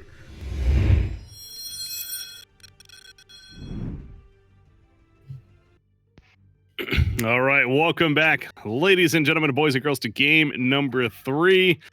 BreakyCPK joined by ezfullclan, and we got game 3 in this 2-0 lead, of course, favoring BigEgoCrew. Yeah, I don't know why I can't remember that. Anyways, BigEgoCrew over here. So, but again, a bit of a fight back from 0TeamCC15 in that game number 2, and certainly showing that they can compete. But it is obviously going to be an uphill challenge, one game at a time, though. One game at a time. And it starts with this game number 3. So here we go. It's up to them in this game 3 to avoid getting swept. But, you know, they were looking much better in that second game. And so I expect, you know, I hope they can, you know, the momentum is certainly against, well, I don't want to say the momentum, because I think the momentum is kind of steadily going in their way, right? Because the first match was so bad. The second match was actually quite good. And I'm really hoping that they're able to pull out a victory in this third one. But they are down 2-0, so you know, hopefully they don't allow that pressure to get to them, and they're able to just perform at their maximum potential and ride that momentum that they're starting to kind of see into a third match victory. So a little bit of difference, not only the picks, even the bands. So you see the Kinesis, Lodestone, Electrician, and the Madman bands coming out here between the two teams, and then we have the Aluna and the Magmus fade into Moira, and now there's a Sir Bensington. So definitely, once again, some different play to happen. Yeah, I know that Zero Team CC15 really like to run this Bensington, and it's such a strong hero. You know, just being able to have that global presence from their probably position 1 play. You know, I expect this to pretty much be their carry in this game. You know, having that global presence on your carry can really make a difference. So I really like this Bensington picked up. But one of the things that I was kind of expecting to happen to go into this third match was a Moira ban in the first 4 bans, and they kind of allow this Moira to sneak past them again and get in the hands of BigEgoCrew. You know, they've really shown how much they love running this hero, and I'm really surprised to see them either not pick it up themselves or just ban it outright, because it's obviously a strong tool, and in the right hands of Mech X, it's been doing work. Yeah, it's something that, you know, you kind of wonder if it's one of those overlooked things or not, but in the end, it is the case, and they will have to deal with it now going into this game. Time. So standing out to me, you know, kind of see some themes of the lineups, as now we have 3 heroes on either side, and for that Dire team, for BigEgoCrew, certainly the Wombo combo, you know, the team fight is definitely there. The great setup we talked about with Moira, especially, though Magmus and Engineer on top of that, that's looking pretty deadly. The Legion team, though, it's more about that, again, that global presence that you're hinting at. Even Fade, you can kind of look at that to an extent, where she's obviously the setup for us using that ultimate of hers, and then Bensington and Aluna could both support really no matter where they are on the map with their abilities potentially. So that's something. Yeah, I'm really liking this this lineup from the Legion side right now. You know, it's actually got pretty good team fight potential. You know, 2 pretty strong line stuns. I mean, Fade's probably one of the best line stuns in the game, other than maybe Magmus. You know, it's got actually the longest duration stun on a basic ability in the game, stunning for up to 2.8 seconds at level 4 with the Burning Shadows. So if he's able to just get a PK, outside of being able to the excellent scouter that Fade is, he can really land some huge stuns in some of these team fights and really make a big swing for his team. So I'm loving the Fade pick right here. See the 6 bands now to follow: Puppet Master, Tundra, Hammerstorm, Bubbles, Predator, and Hellbringer. So we once again see that Hellbringer band coming out as the final one there. Pestilence. So they really are just going completely different here in game number 3 now. A Pestilence coming out for the Legion side. Yeah, Pestilence is something that I'm not really accustomed to seeing in a spot like this. But I kind of like it, you know, because they're really showing that they have a really strong burst magic damage lineup right now, and that Pestilence with the obviously all of his abilities are physical, but most notably the Swarm being the huge armor reduction that it is, just gives them, you know, kind of unexpectedly a huge physical presence as well.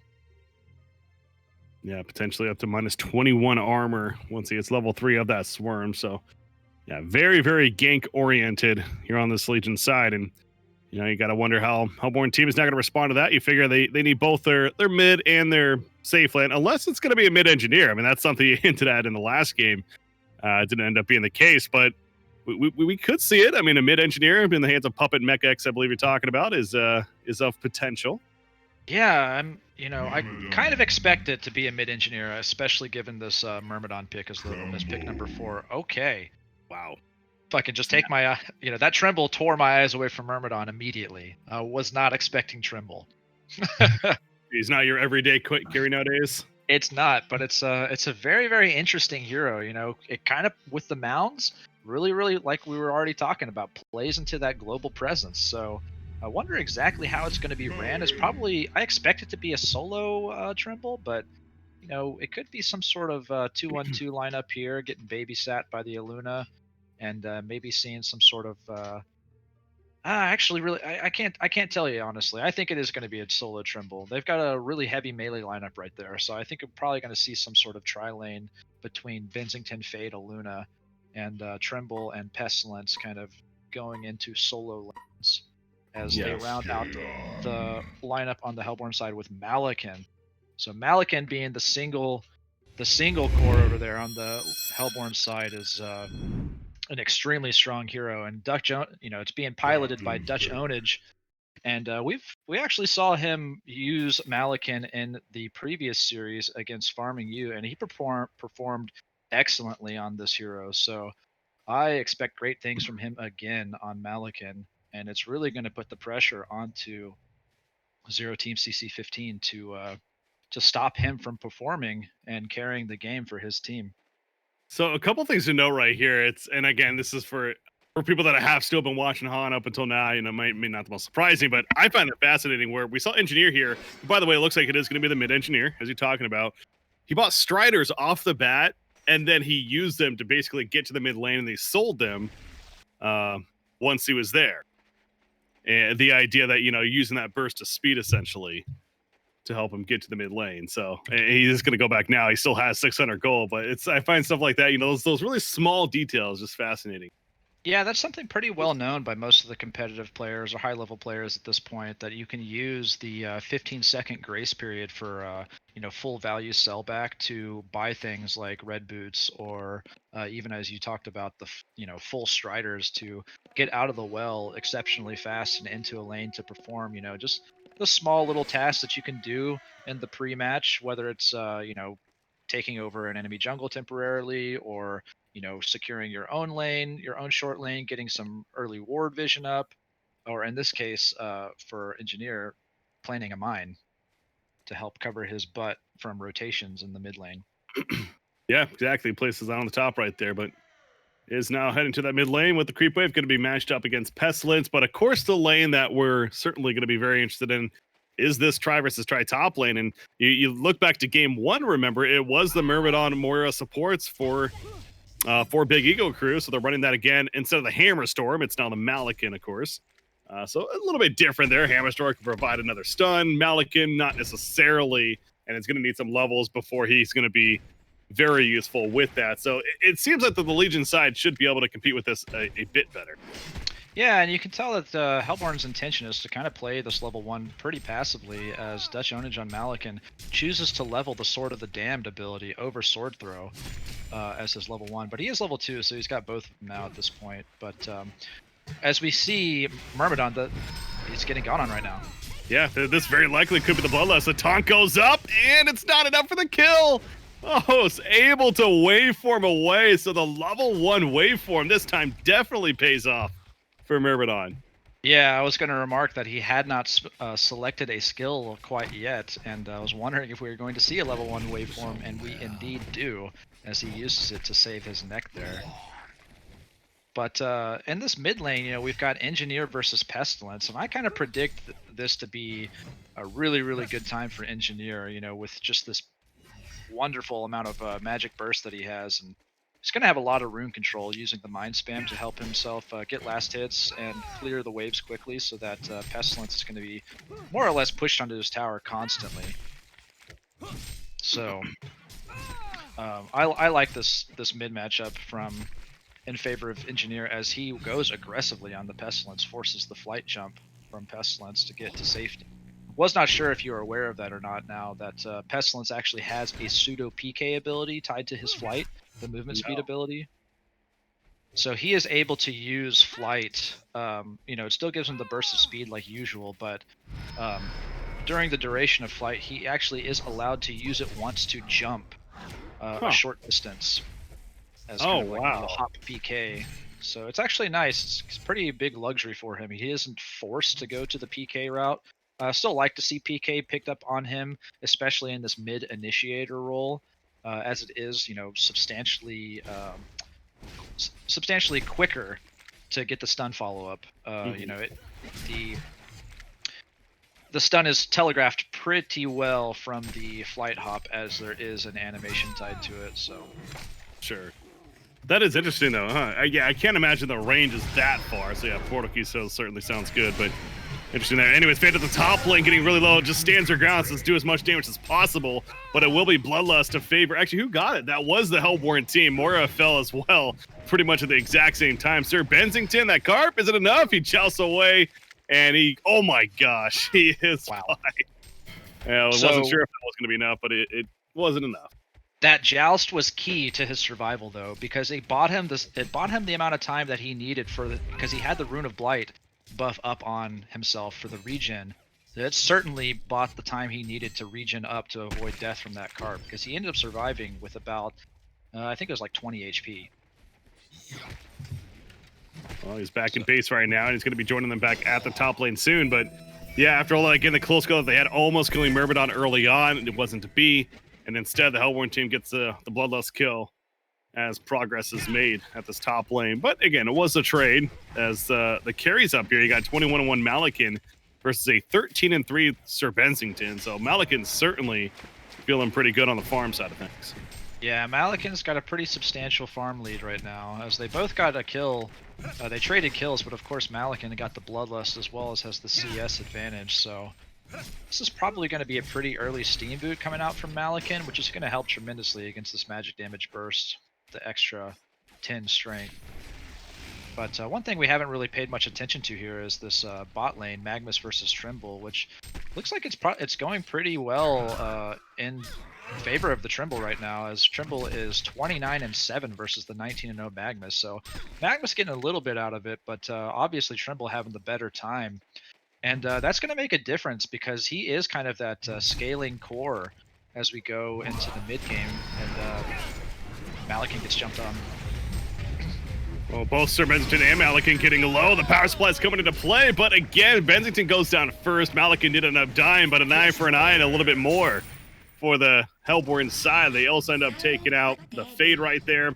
Meanwhile, the bottom lane, though, Magnus goes down to the hands of Tremble. So big picture, it's really a 2-for-2, and Tremble's gonna be able to TP back, get some regen, and use the Mound most likely to get back into the lane ASAP. Mid lane also, Engineer's in trouble. Pestilence dodging the keg stun. He's not gonna have a chance to go back in just yet.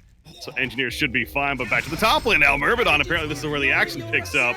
Myrmidon goes down, so the 4-3 hero kill lead now in total, favoring the Legion.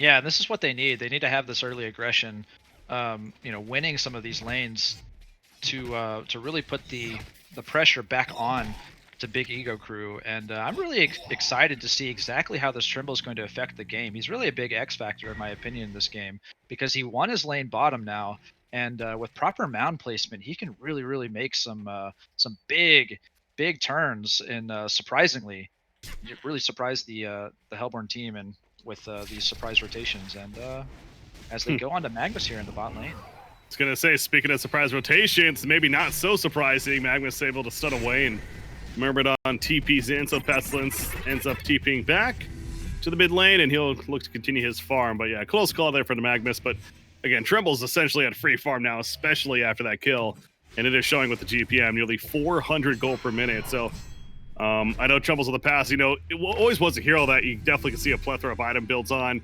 What would be the expectations here, you think, Tremble?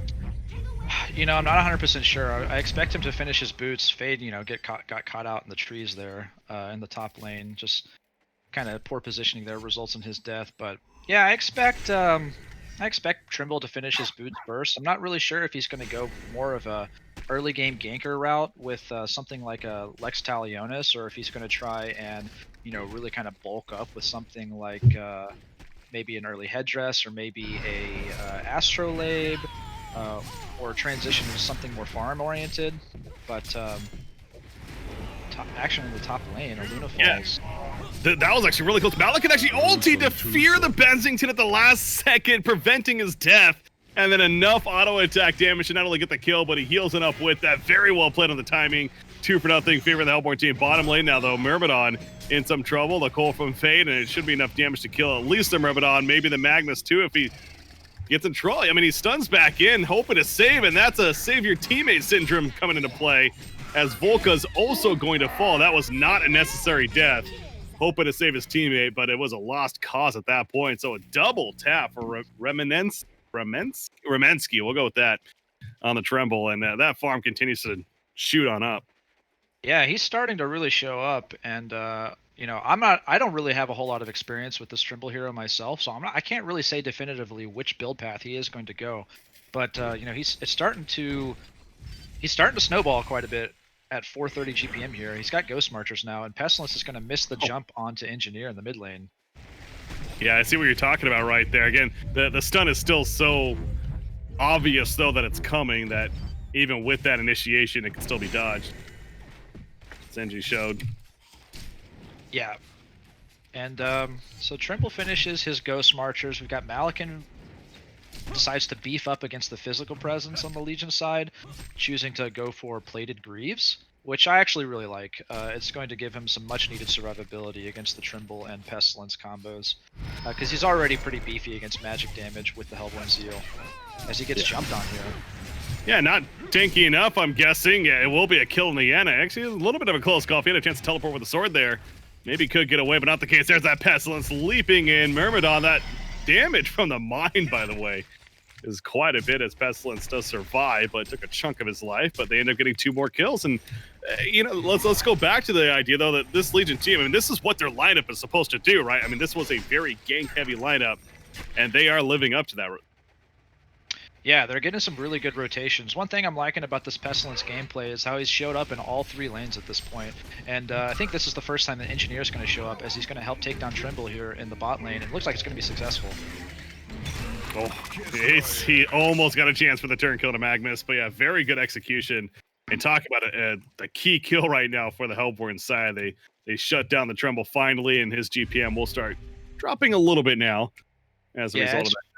It's a very much needed kill, because that hero, it performs exceptionally well in the early game, while heroes are still kind of slow, don't really have a whole lot of tools to deal with his Impaler slow.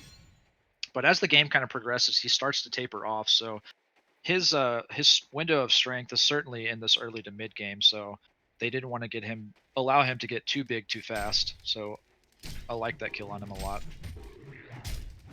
Yeah, talk about this Engineer, by the way, who all of a sudden shoots on up in the GPM as Pestilence jumps on him. Luna and Sir Bensington also going to join the party. He jousts on through, but Engineer, apparently he's a freaking tank. He's taking all this damage. He stays alive, gets the support he needs, and not only stays alive, but a turn hat trick. That was the Legion team initiating, and they go 0 for 3. Ouch. Yeah. One big thing about it was just these perfectly placed mines in the river right there.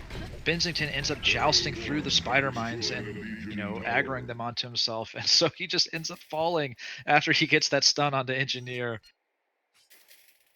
But a bit of a miscalculation, as Moira had already shown herself because she responded to the jump from Pestilence onto Engineer. So I wonder if they could have avoided that just by deciding to not follow through with that Bensington ulti, because he still has the opportunity to cancel it while he's channeling it. Okay. Yeah, I was going to ask that, but yeah, so that makes sense then. If that's the case, clearly making the conscious decision, you know what, we're committed, let's go. And in hindsight, yeah, he would have definitely stayed, because that did not work out. In fact, Engineer not only helping to turn all that, but that allows him to finish spell shards, which he has. This is reminding me a lot of that game 1, where he played the bubbles in that game. got the early spell shards and a blink in that case, and he just took over as far as map control goes. I mean, NG play style is a little bit different, I suppose, but still, a similar idea is what they're going for with that. Yeah, and it's something I've talked about before and how good spell shards is on this hero. All 4 of the engineers talk about this fight really quick. Yeah, that Arcane Vortex sets up the perfect follow-up for the Hellborn team. And Ramensky's just going to try to run away. He's going to get stunned eventually. The Magic Carp, he had to take that stun to avoid the wheat field. He has to hold his ground now. The Swarm comes out, but it's not nearly enough. A double tap for Puppet Mech X. And this could transition nicely into this top tower kill on top of that. So momentum has certainly been found by BigEgoCrew. Yeah, 0TeamCC15 had a lead for a little bit, but these last 2 engagements have just resulted in huge swings in their favor. Finding 2 and 3 hero kills for 0 casualties on their side. So it's really starting to look excellent for them, as looks like Magnus just picked up his PK, and he's going to be a beast initiator for them. And not really sure where Engineer's going to go, if he's going to go for the PK right now, or one of the things that we've seen him pick up after Spell Shards 1 as he picks up the Luminous Prism. So it confirms my thought that he is going to be going for an early Storm Spirit apt to follow up the Spell Shards. And if I can just touch on the Spell Shards really quick, it's something I've talked about. It works so amazing on this hero because all 4 of Engineer's abilities deal heavy magic damage. So he just gets so much benefit from Spell Shards. Yeah, seems like a great item for him. Again, it's, at least from the time that I come from, so used to seeing support engineer, so the idea of Spell Shards NG isn't necessarily something you'd expect, but hey, when it's a core mid NG, certainly it makes a lot of sense. Want to make a note of this, by the way, too. Magnus, you mentioned that the portal key was being delivered. He actually did a good job. He was microing the courier because he had a swarm debuff on him. He did not want to show that he got the portal key, so he kept it away until that wore off. He brought it on him, and now they're hunting. But Fade is going to find them first, and they are set up perfectly for the double stun. Tremble nearby. Here comes the Nightfall as well, and Magnus will fall. Myrmidon able to at least get away thanks to that waveform, but so much for that blink initiation. Yeah, you were talking about how he masked it perfectly by juggling the courier while he had the swarm debuff, but unfortunately they are going to spot it out before he uses it. They're going to find more too. Moira gets found, but it's a trap apparently. Engineer energy field goes down. Sir Benjamin has to fight, so does Pestilence. Neither one can do a damn thing. They both go down. Tremble on top of Malikan at the tower though, and Malikan is going to end up falling to Tremble, but now Tremble gets hit by that Keg Puppet Mech X. That damage continues to be so real, and they're going to get a hat trick coming out for the Engineer. So maybe when you think a little bit of hope for the Legion side getting that kill of Malikan is there, it's shut down pretty quickly. Yeah, they had to go 4 for 1 with it, and unfortunately it just feels like something that they could have avoided maybe, just cutting their losses because they instantly lost Pestilence and Bensington. But, they end up finding the Malikan kill as well, so they got a little bit something from it, but unfortunately they just lost 2 more after finding that, so... Yeah, it seems like this Hellborn team is starting to really take off. I mean, the Engineer is a serious problem at this point. He's 7-0-5, 540 GPM. And I expect him to get the portal key now, as he's only 400 gold away from it after that tower falls. And he's going to be able to really force the issue. God, a Storm Spirit shards and a portal key. It's going to be at about the 17-minute mark at the most to have those trio of items. That seems pretty ridiculous. I don't care what hero you are.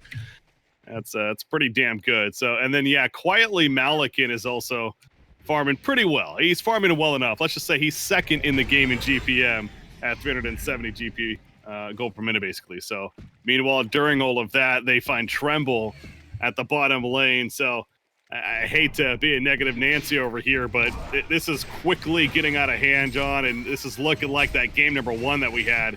And this could be the series if some way, somehow, 0TeamCC15 doesn't find any answer, but it's just going to get even worse now as Fade.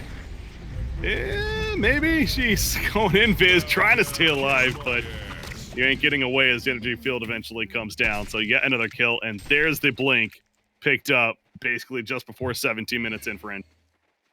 Yeah, it is extremely difficult because they need to figure out a way to get this Bensington and Trimble to compete with the Malakin, because Malakin is going to start to he's up to 400 GPM with this Thunderclaw. He's going to start scaling wonderfully, and so if God forbid from Big Ego Crew's perspective, that if the engineer starts to taper off, the Malakin will start to pick up.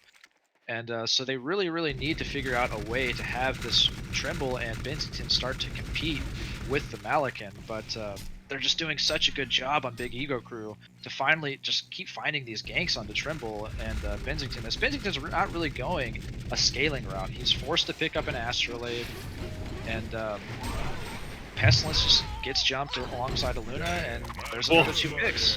See, that was them trying to jump the engineer, by the way, and then the whole team just happened to be there. So Pestilence actually went in.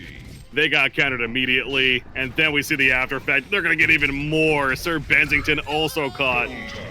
Oh boy, it really is getting ugly right now. It's Big Ego Crew just making a statement here, trying to close off the grand finals with a 3-0 best out of 5 sweep. And as I think you said before, they have not dropped a single game this whole tournament, if I heard you correctly. So yeah, they have not, and they're looking really, really clean right now. And unfortunately for 0TeamCC15, they just allowed them to get these heroes that they're so comfortable with.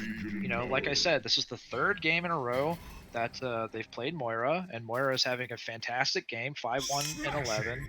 They gave Puppet Mex an engineer mid, a hero that he's obviously very comfortable on and has performed consistently on.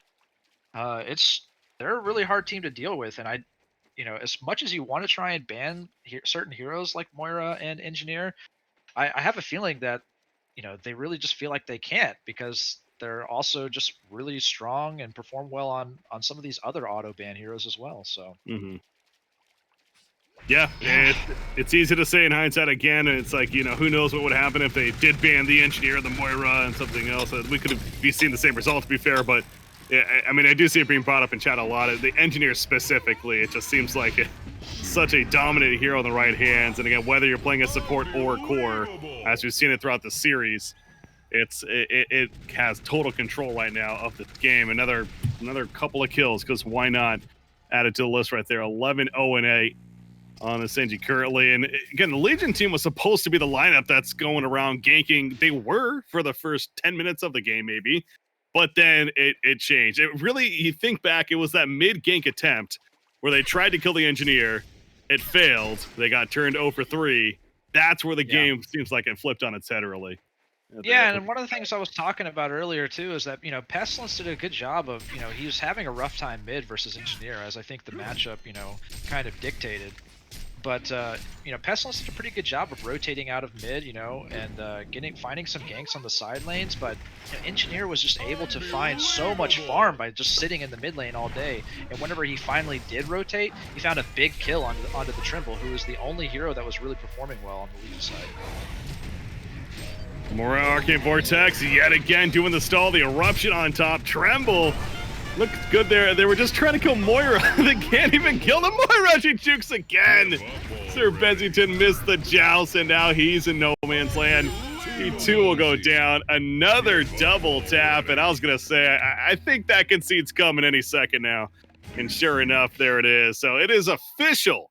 Your victors are Big Ego Crew, not only in this game, but the series, and that means the tournament, as this, of course, being the grand finals. So congratulations to them, and I really only got to watch them at the grand finals here tonight, but gotta say, I mean, it is awesome seeing still pretty high level play at this point in HoN's career and with everything going on. So definitely was a pleasant surprise to see the play coming out of them. Yeah, I mean, not to, try and discredit any team that found their way into the tournament. A lot of teams were performing very well. Big Ego Crew just really showing that they have strong team synergy and a lot of flexible play. That's one of the things that I commended them on yesterday, and I'm going to commend them on again today. They are extremely versatile in their roles. They don't have players that are kind of locked into any one role at any moment, right? They have players that can play both kind of position 4 and position 1, right? And with that, that goes a long way to help your draft out. So I really, really want to talk about just mention that and how it helps out the drafting. Yeah. So Yeah. go ahead. Oh no, that's it. Sorry. It's fine. I was gonna say it looks like we are setting a couple of interviews up, specifically one with the winning team, of course. So that should be fun to get to talk with them and see how they feel. So for my reference, and again, I know there's people tuning in right now that maybe haven't been watching or really even knew there's a lot of HoN events going on as of late. Is this like the first HoN OMG tour tournament, or are there other tournaments actually going on? This is the This is second one. actually yeah, this is the second, and there was actually prior to this, there was kind of a teaser tournament that was hosted by HoN OMG, but there was also a 5v5 HoN Reborn tournament that preceded this one as well. Didn't get as much attention, but it was there. This is probably, I would say, the biggest event in a while, especially with you participating in the grand finals. But to answer your question, it is the second season of Han OMG. They did it last yesterday. The year before. Cool. Oh, that's cool to hear. It's like I said, it's fun to not only come back and to see events like that happening, but also it got me to play some play some last night, and I'm actually excited to play some more tonight myself, and maybe get back into it a little bit. So um, okay, it sounds like we do have an interview coming. All right, cool. Let's get him in here, wherever it is.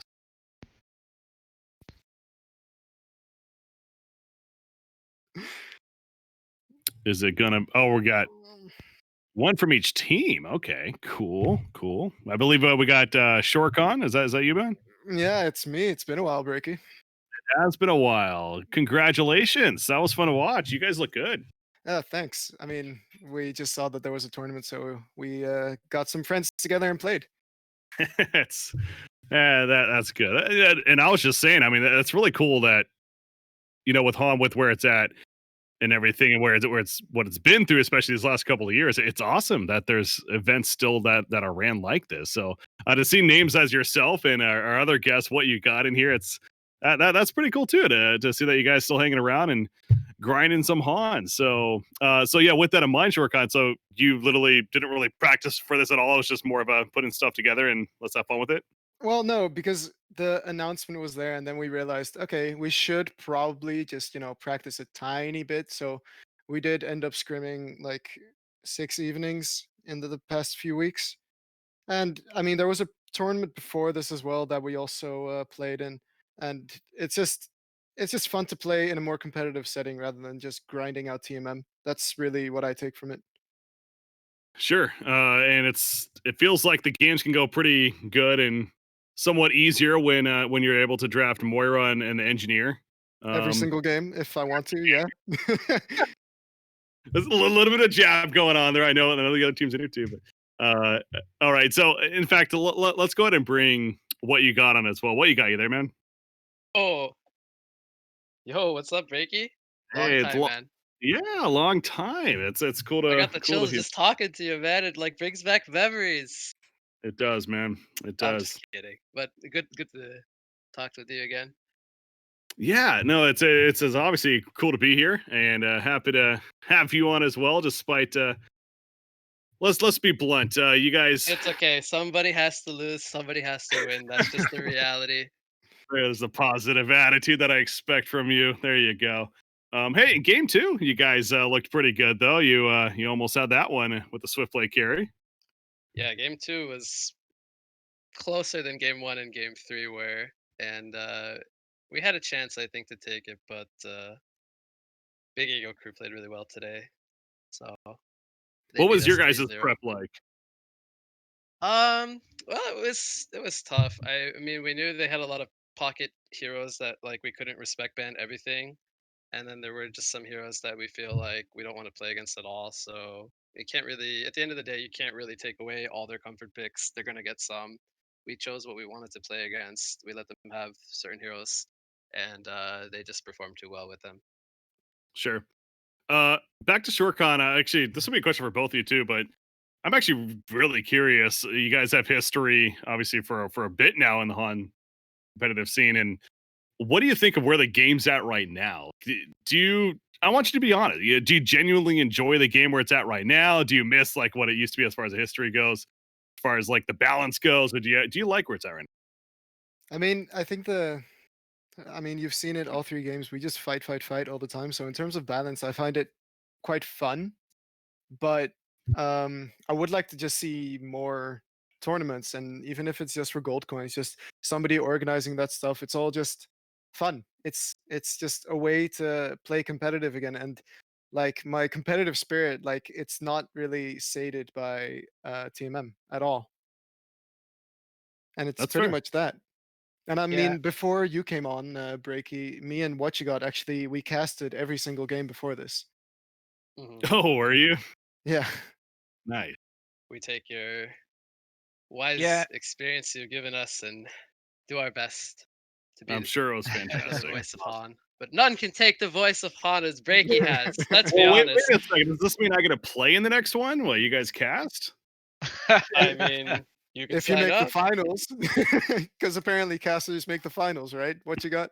Yes, that's true. Easy, easy.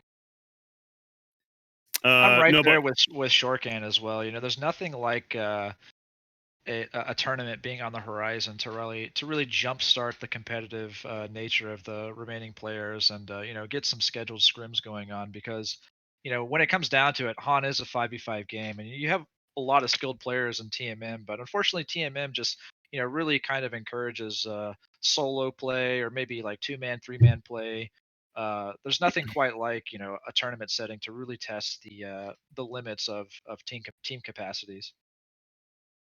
yeah, what you got actually is the same question too. Again, curious. So, what do you think about where the game's at right now? What it compared to what it used to be? Oh man, I miss the good old days playing with my old teammates Complexity, but unfortunately, you know, a lot less people play nowadays, so the skill ceiling kind of went down a little bit, but it's still really fun. Um, I like, as far as like the balance of the game, I like where the direction's been heading. I feel like they've done a good job of making adjustments here and there. The patches are still really good, and the game always feels like there's some fresh stuff being added. Even in the most recent patch, we've had lots of small changes that, you know, can add up over time, and yeah, it's in a pretty good spot. Dude, I If was more tournaments happen, of course, then, you know, things can be rejuvenated and stuff. But yeah, and yeah. Hey, it's you got to wonder, what's gonna come after this, right? Like this is obviously, hopefully, a little bit of a spark at least, but mhm. um, I was yeah. Well, there you go. I was genuinely surprised.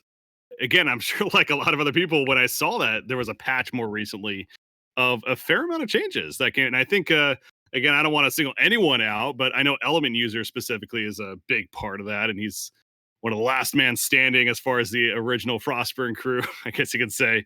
That's still representing, going strong. So, um, but it's awesome. It's awesome to see that there's still changes being made and additions, and I jumped into a couple of games yesterday. I'm like, there's two Congors. What the hell is going on? But Yep. after a couple of games, I actually got used to it again pretty quickly, and it was cool to get back into it and play it once again. And watching this tonight was kind of the same thing. Definitely got back into the groove, and it's good to be back, at least even if it's just for tonight. But to have fun with this. So definitely props to you guys for sticking around all this time, and just playing a game that you genuinely love. Clearly, that's very evident. The fact that you guys are still grinding this game out. It's cool that again we still have events for it. So Yeah, to um, be honest though, COVID-19 really got me back into this game because I can't do anything. Like it's slowly being lifted, the type of quarantine, but in the Netherlands, it's just that you can only go for essential travel. So you have to okay, study at home and then you get distracted and then you just play a game of HoN?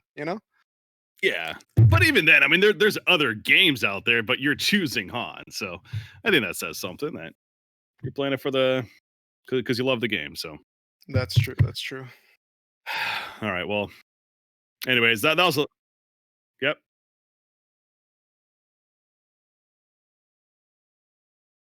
Oh yeah, Our series. yeah. Yeah. Yeah, how about that? How about that We got monarch? What you crushed, got? man. You guys owned us today. The second game definitely got me sweating though, man. Yeah, we had a bit of a rough laning phase, I think, in game number 2, but we got some counter kills eventually. And then I think we had some good buybacks in some base fights, and we were able to kind of make some momentum. But then you guys were really good at getting the pickoffs and having a lot of pressure, like in our jungle and stuff. It was very scary to move around the map, and we felt the pressure. But yeah, eventually we ran out of buybacks and couldn't take enough good fights. Yeah, really props to Volca on that electrician, by the way. I can imagine how Yeah, he was frustrating that unkillable. We must were be. like, how do Yeah, we deal with this guy? yeah, like really props to him So right there. I had to bet it in game 3. I was like really sad. It's Hmm. like we couldn't kill Alec. Oh well.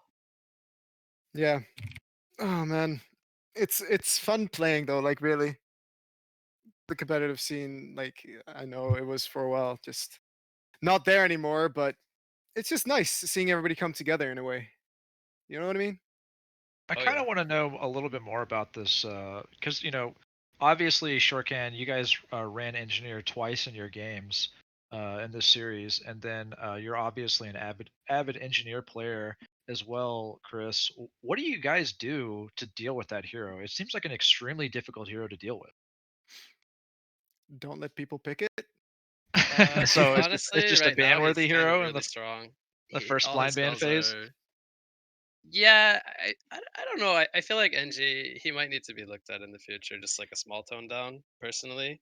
And I'm not saying that because we lost to it. Even when I play it myself, I feel like his damage output is pretty nuts. Hmm. So he lanes a bit better. He recently got changed to an int hero, and like a lot of the items you build into are ints or int based mana pool based items. So he naturally gets better attack damage and stuff. I feel like he's better as an int hero than he ever was as an agi hero. Okay. But Yeah, for sure. his spells are all really great. Like he doesn't have too many weaknesses. I feel like other than Yeah. like magic immune heroes counter him pretty nicely. The only drawback is really the fact that he can't harass that well in the lane. Right? Yeah.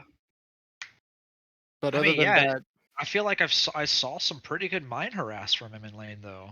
So I'm not so sure how much I agree with that. in a 1v1 situation, it's always going to be different though. Like if you're playing in a 2v2 with NG, it's kind of suffer if you're against an Aluna, for example. Okay, yeah, I see what you mean. He doesn't really have the great poke. Is what Yeah, you're talking whenever you mention harass. Okay. and it's like, I picked Myrmidon this game because I thought that they were going to go for a try lane again.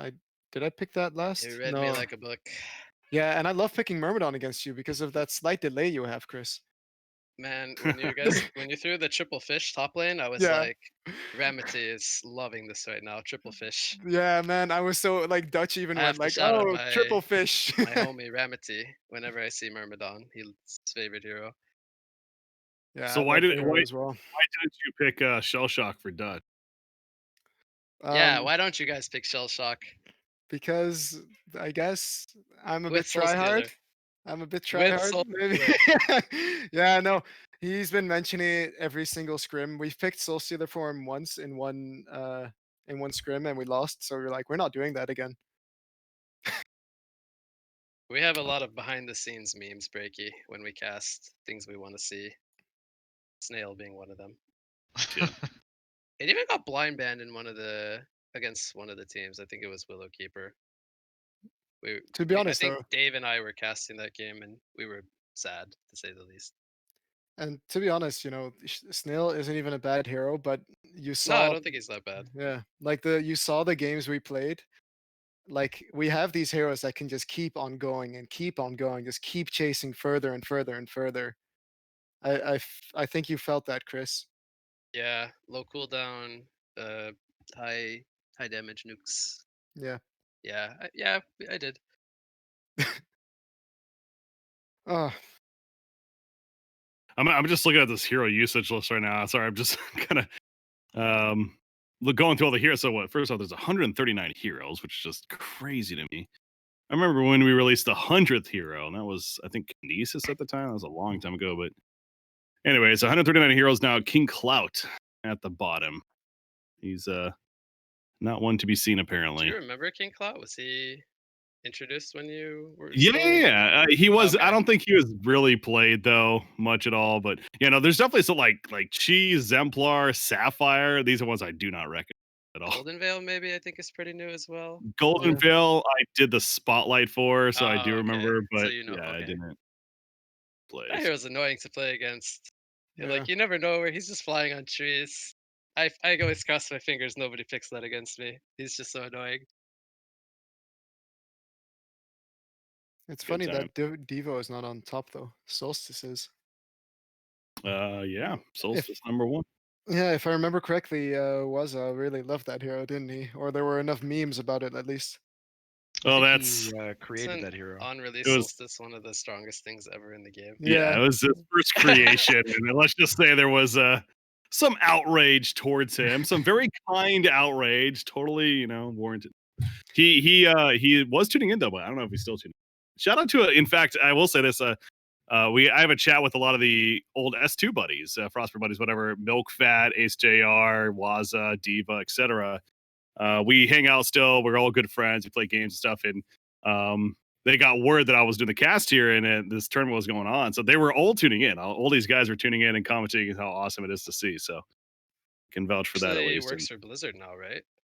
I believe. Milk Fat does. Yeah, Milk Fat and Mad I Fred think actually. saw him too. on. I think it was BlizzCon. I was like, oh, I know that guy. He was in HoN. Yep. That's awesome. Yeah, he's Yeah, a Milkfat's a great guy. esports coordinator like overall for Blizzard now. He does a lot over there actually. So but yeah, a lot of the people that were in there, of course, still involved in the video game industry in some aspect, but all comes full circle. Yeah, so All Breaky, right. what have you been up to? I mean, you're talking about all these people from S2 and Frostburn, but what are you up to right now? What am I up to? Well, I'm now a League of Legends caster. Oh my Oh. god, you had me going. So You had me low, going. Breaky, why? I'm I a have a traitor. No.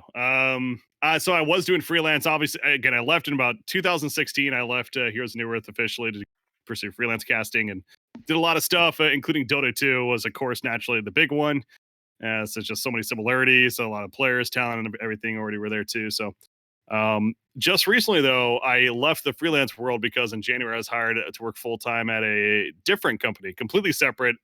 It's a video game company. They're called Bitfry Games Studio, and we just launched our first title in December, actually, of this last year. We have more to come. It's a action sports arcade game style game. So, but I work with them as their VP of esports and also content creator and stuff. So, I'm pretty happy with what I got going on now, working full time again and doing something different. Sounds good. I'm still studying. I mean, that ship hasn't sailed yet. Nice. Yeah. Breaky, I have a question. Has baby CPK #2 arrived yet? I think I remember hearing news that you were having a second.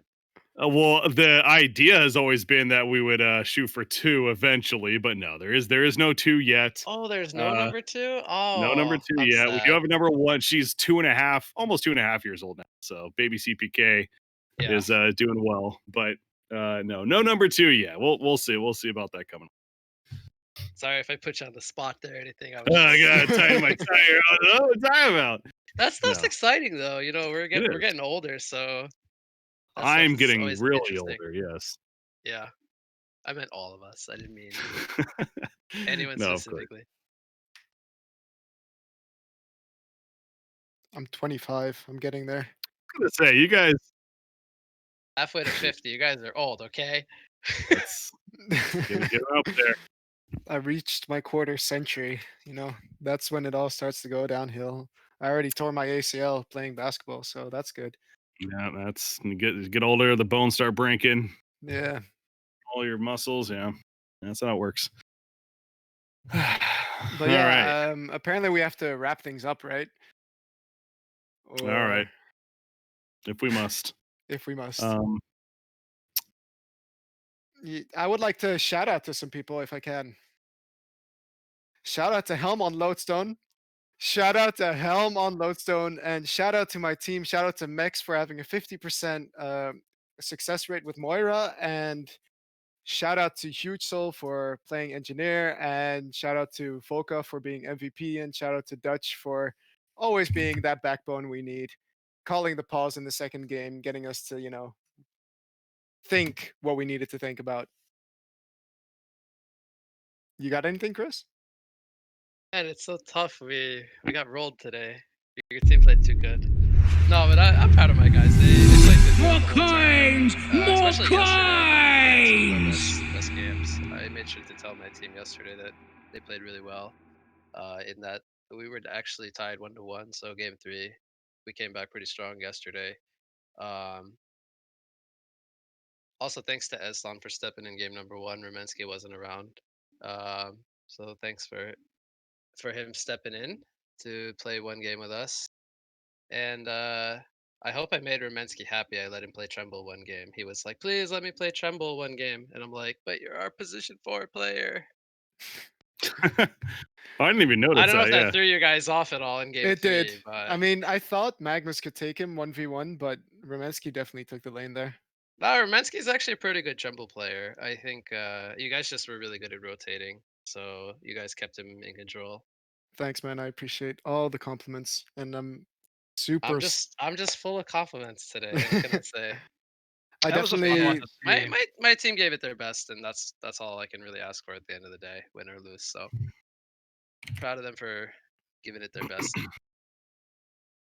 Good, good. All right. Well, again, congratulations, obviously, to both for getting far in the event. Shortcut, though, the victors. It was fun to watch. It's fun to catch up with you guys as well and have a good Definitely. chat. So, Mhm. John, Oh. anything else from your side? Any shout outs before we do officially wrap this up? Just shout out to the Frostburn staff for sponsoring this event, and of course shout out to HoN, oh my god, for their awesome production, and shout out to you for taking notice of it in the semifinals and deciding to be a part of it in the grand finals. I know you brought in at least a few hundred more viewers, and really hyped up the tournament. So I want to thank you for that. And then, it was just fun actually sitting down and chatting and casting alongside you. Something I hadn't experienced before, unlike Shortcan and what you got. So, yeah, I was really happy with the way it turned out. Would have liked to have seen a game 4, but whatever. It was a great final series, and hopefully we get to see a HoN Oh My God Tour season 3. I something tells me that's very possible. It absolutely, and yeah, I'm getting aware that it is indeed very possible. But yeah, we are going to start wrapping up. So really do want to thank you all for tuning in. Again, see the viewer count, especially like I said, even just tuning in yesterday was a cool feeling. It is even better today, not only because getting to be able to cast again as long as it's been, but this community. The one that I know, especially on the casting side, and especially the ones that are still here hanging out and still playing the game, because that we're all doing this for the love of the game, and definitely very well received as far as me being here, saying hello, and just all the love that I got. So shout out to everyone tuning in, and I'm not going to sit here and say I'll never cast HoN again. Again, I do want to be very clear that I'm not coming back to HoN or anything like that. It's just that this was a really cool opportunity, though, to be able to be part of it. And who knows? It definitely making some more cameo casts in the future is certainly not out of the question. So maybe even playing in some and winning this event. Who knows? But yeah, shout out to all the team. Shout out to the participants. Shout out to HoN OMG especially for putting on this event, both on the event itself as well as the production side of things. Some good stuff. That's going to do it, though. So thank you, ladies and gentlemen, for tuning in. Have a good night. And until next time, we'll see you then.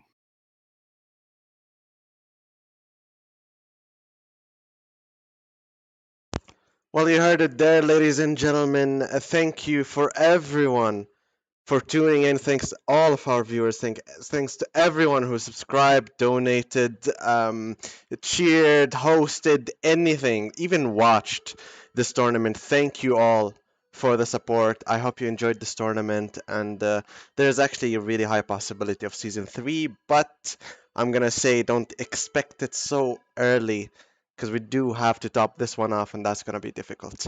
Either ways, thank you everybody for watching, and Congrats to BigEgoCrew on the 3-0, and thanks everybody for participating. And let me just give a shout out to all of our casters: BreakyCPK, aka Nick, ezfullclan, aka John, Shortcan Bro, aka Chris, Thomas, and What You Got, aka Chris, and Dutch, Onage, and Big Dave Wave, aka Dave. Thanks to everyone for the cast, and thanks to Desperado for managing the tournament. He managed it very well, managed the teams very well, and he did everything very, very well. Thank you everybody for tuning in, and thanks for Frostburn for supporting our tournament and hosting it as well and sharing it everywhere. We really appreciate that. Thank you all for watching. Good night, everybody. We're gonna end it with a HoNiversary top 5 video, and then we're gonna jump into the supporters of today. Then we're gonna end the stream. Either ways, thank you all for watching. Good night, everybody. Enjoy the video.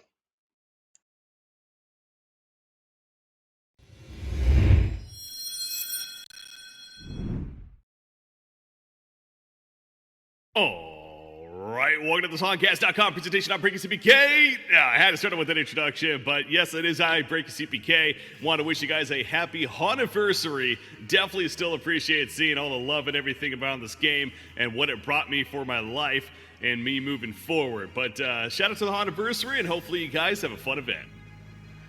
What's up, everyone? Burrow here, wishing you happy HoNiversary. Go out and play some Revenant for me. Miss y'all. Hey guys, Sapphire's here. Just wanted to wish you a happy HoNiversary. Hey guys, Faux Count and Bruno coming to you from Boulder, Colorado. Just wishing you guys a happy HoNiversary.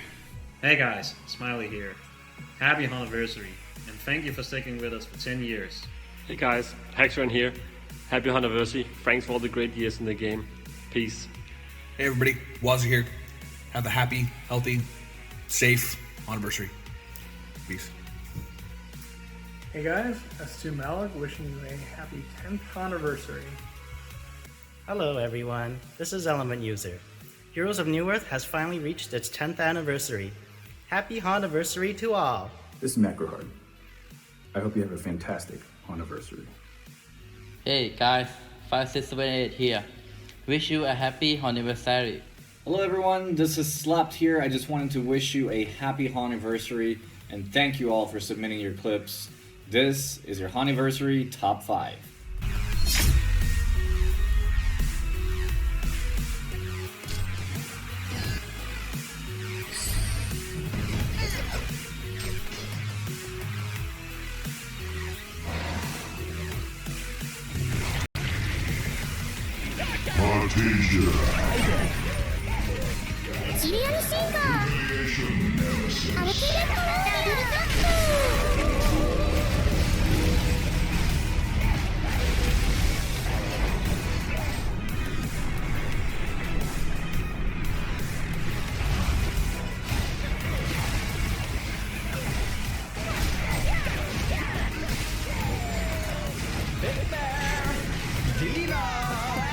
That dress is not appropriate for this festival.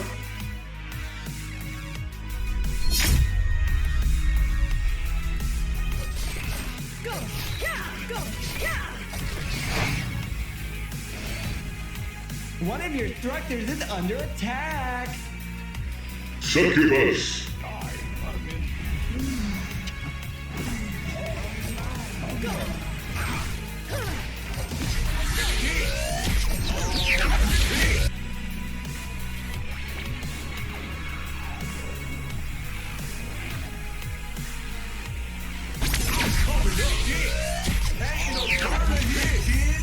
I am easily the best looking girl on New Earth.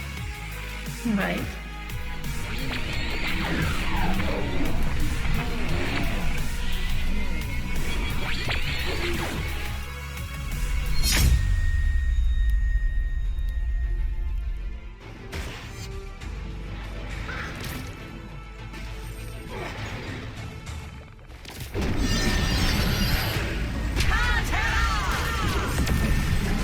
Rhapsody.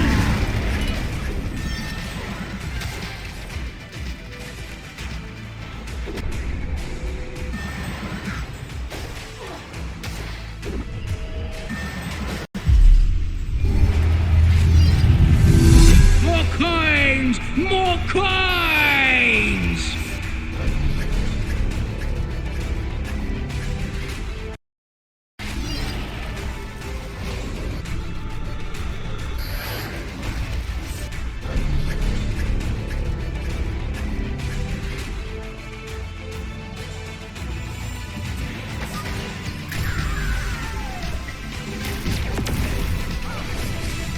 I can't hear you over the sound of how awesome I am.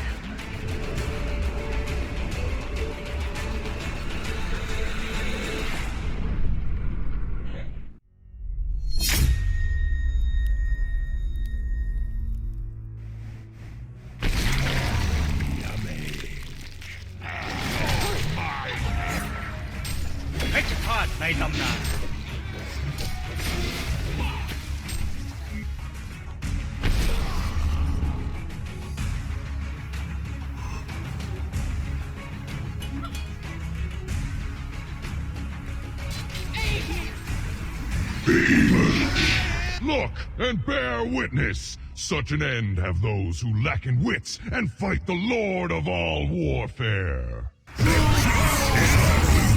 You dare to stand in my path? It's a fun. Hate the player, hate the game.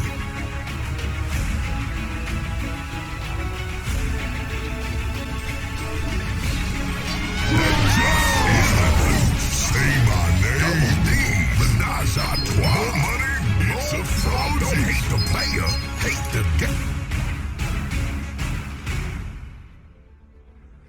Hey everyone, Ace JR here, and I wanted to wish you all a happy HoNiversary. And now I have the pleasure to introduce you to the #1 play. Let's go.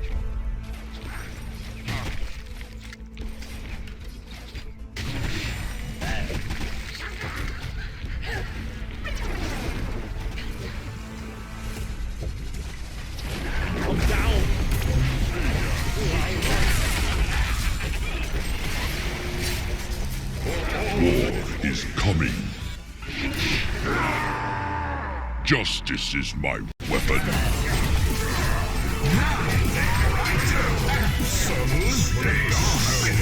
The axe is mightier than the sword. We're conquering the game.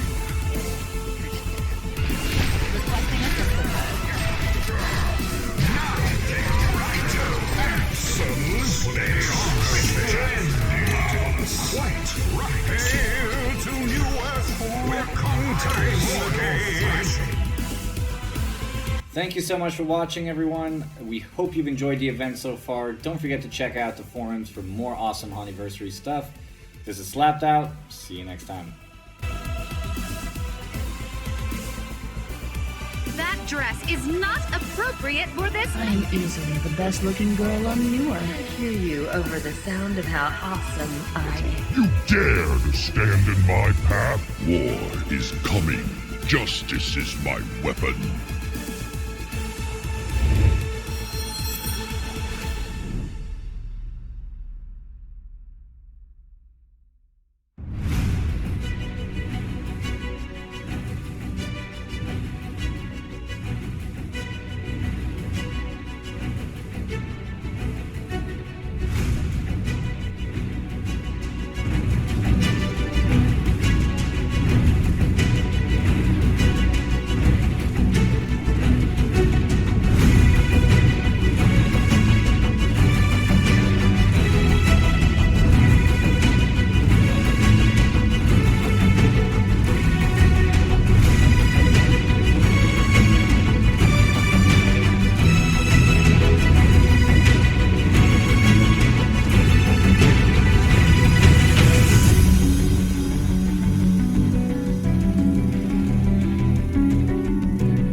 Thank you.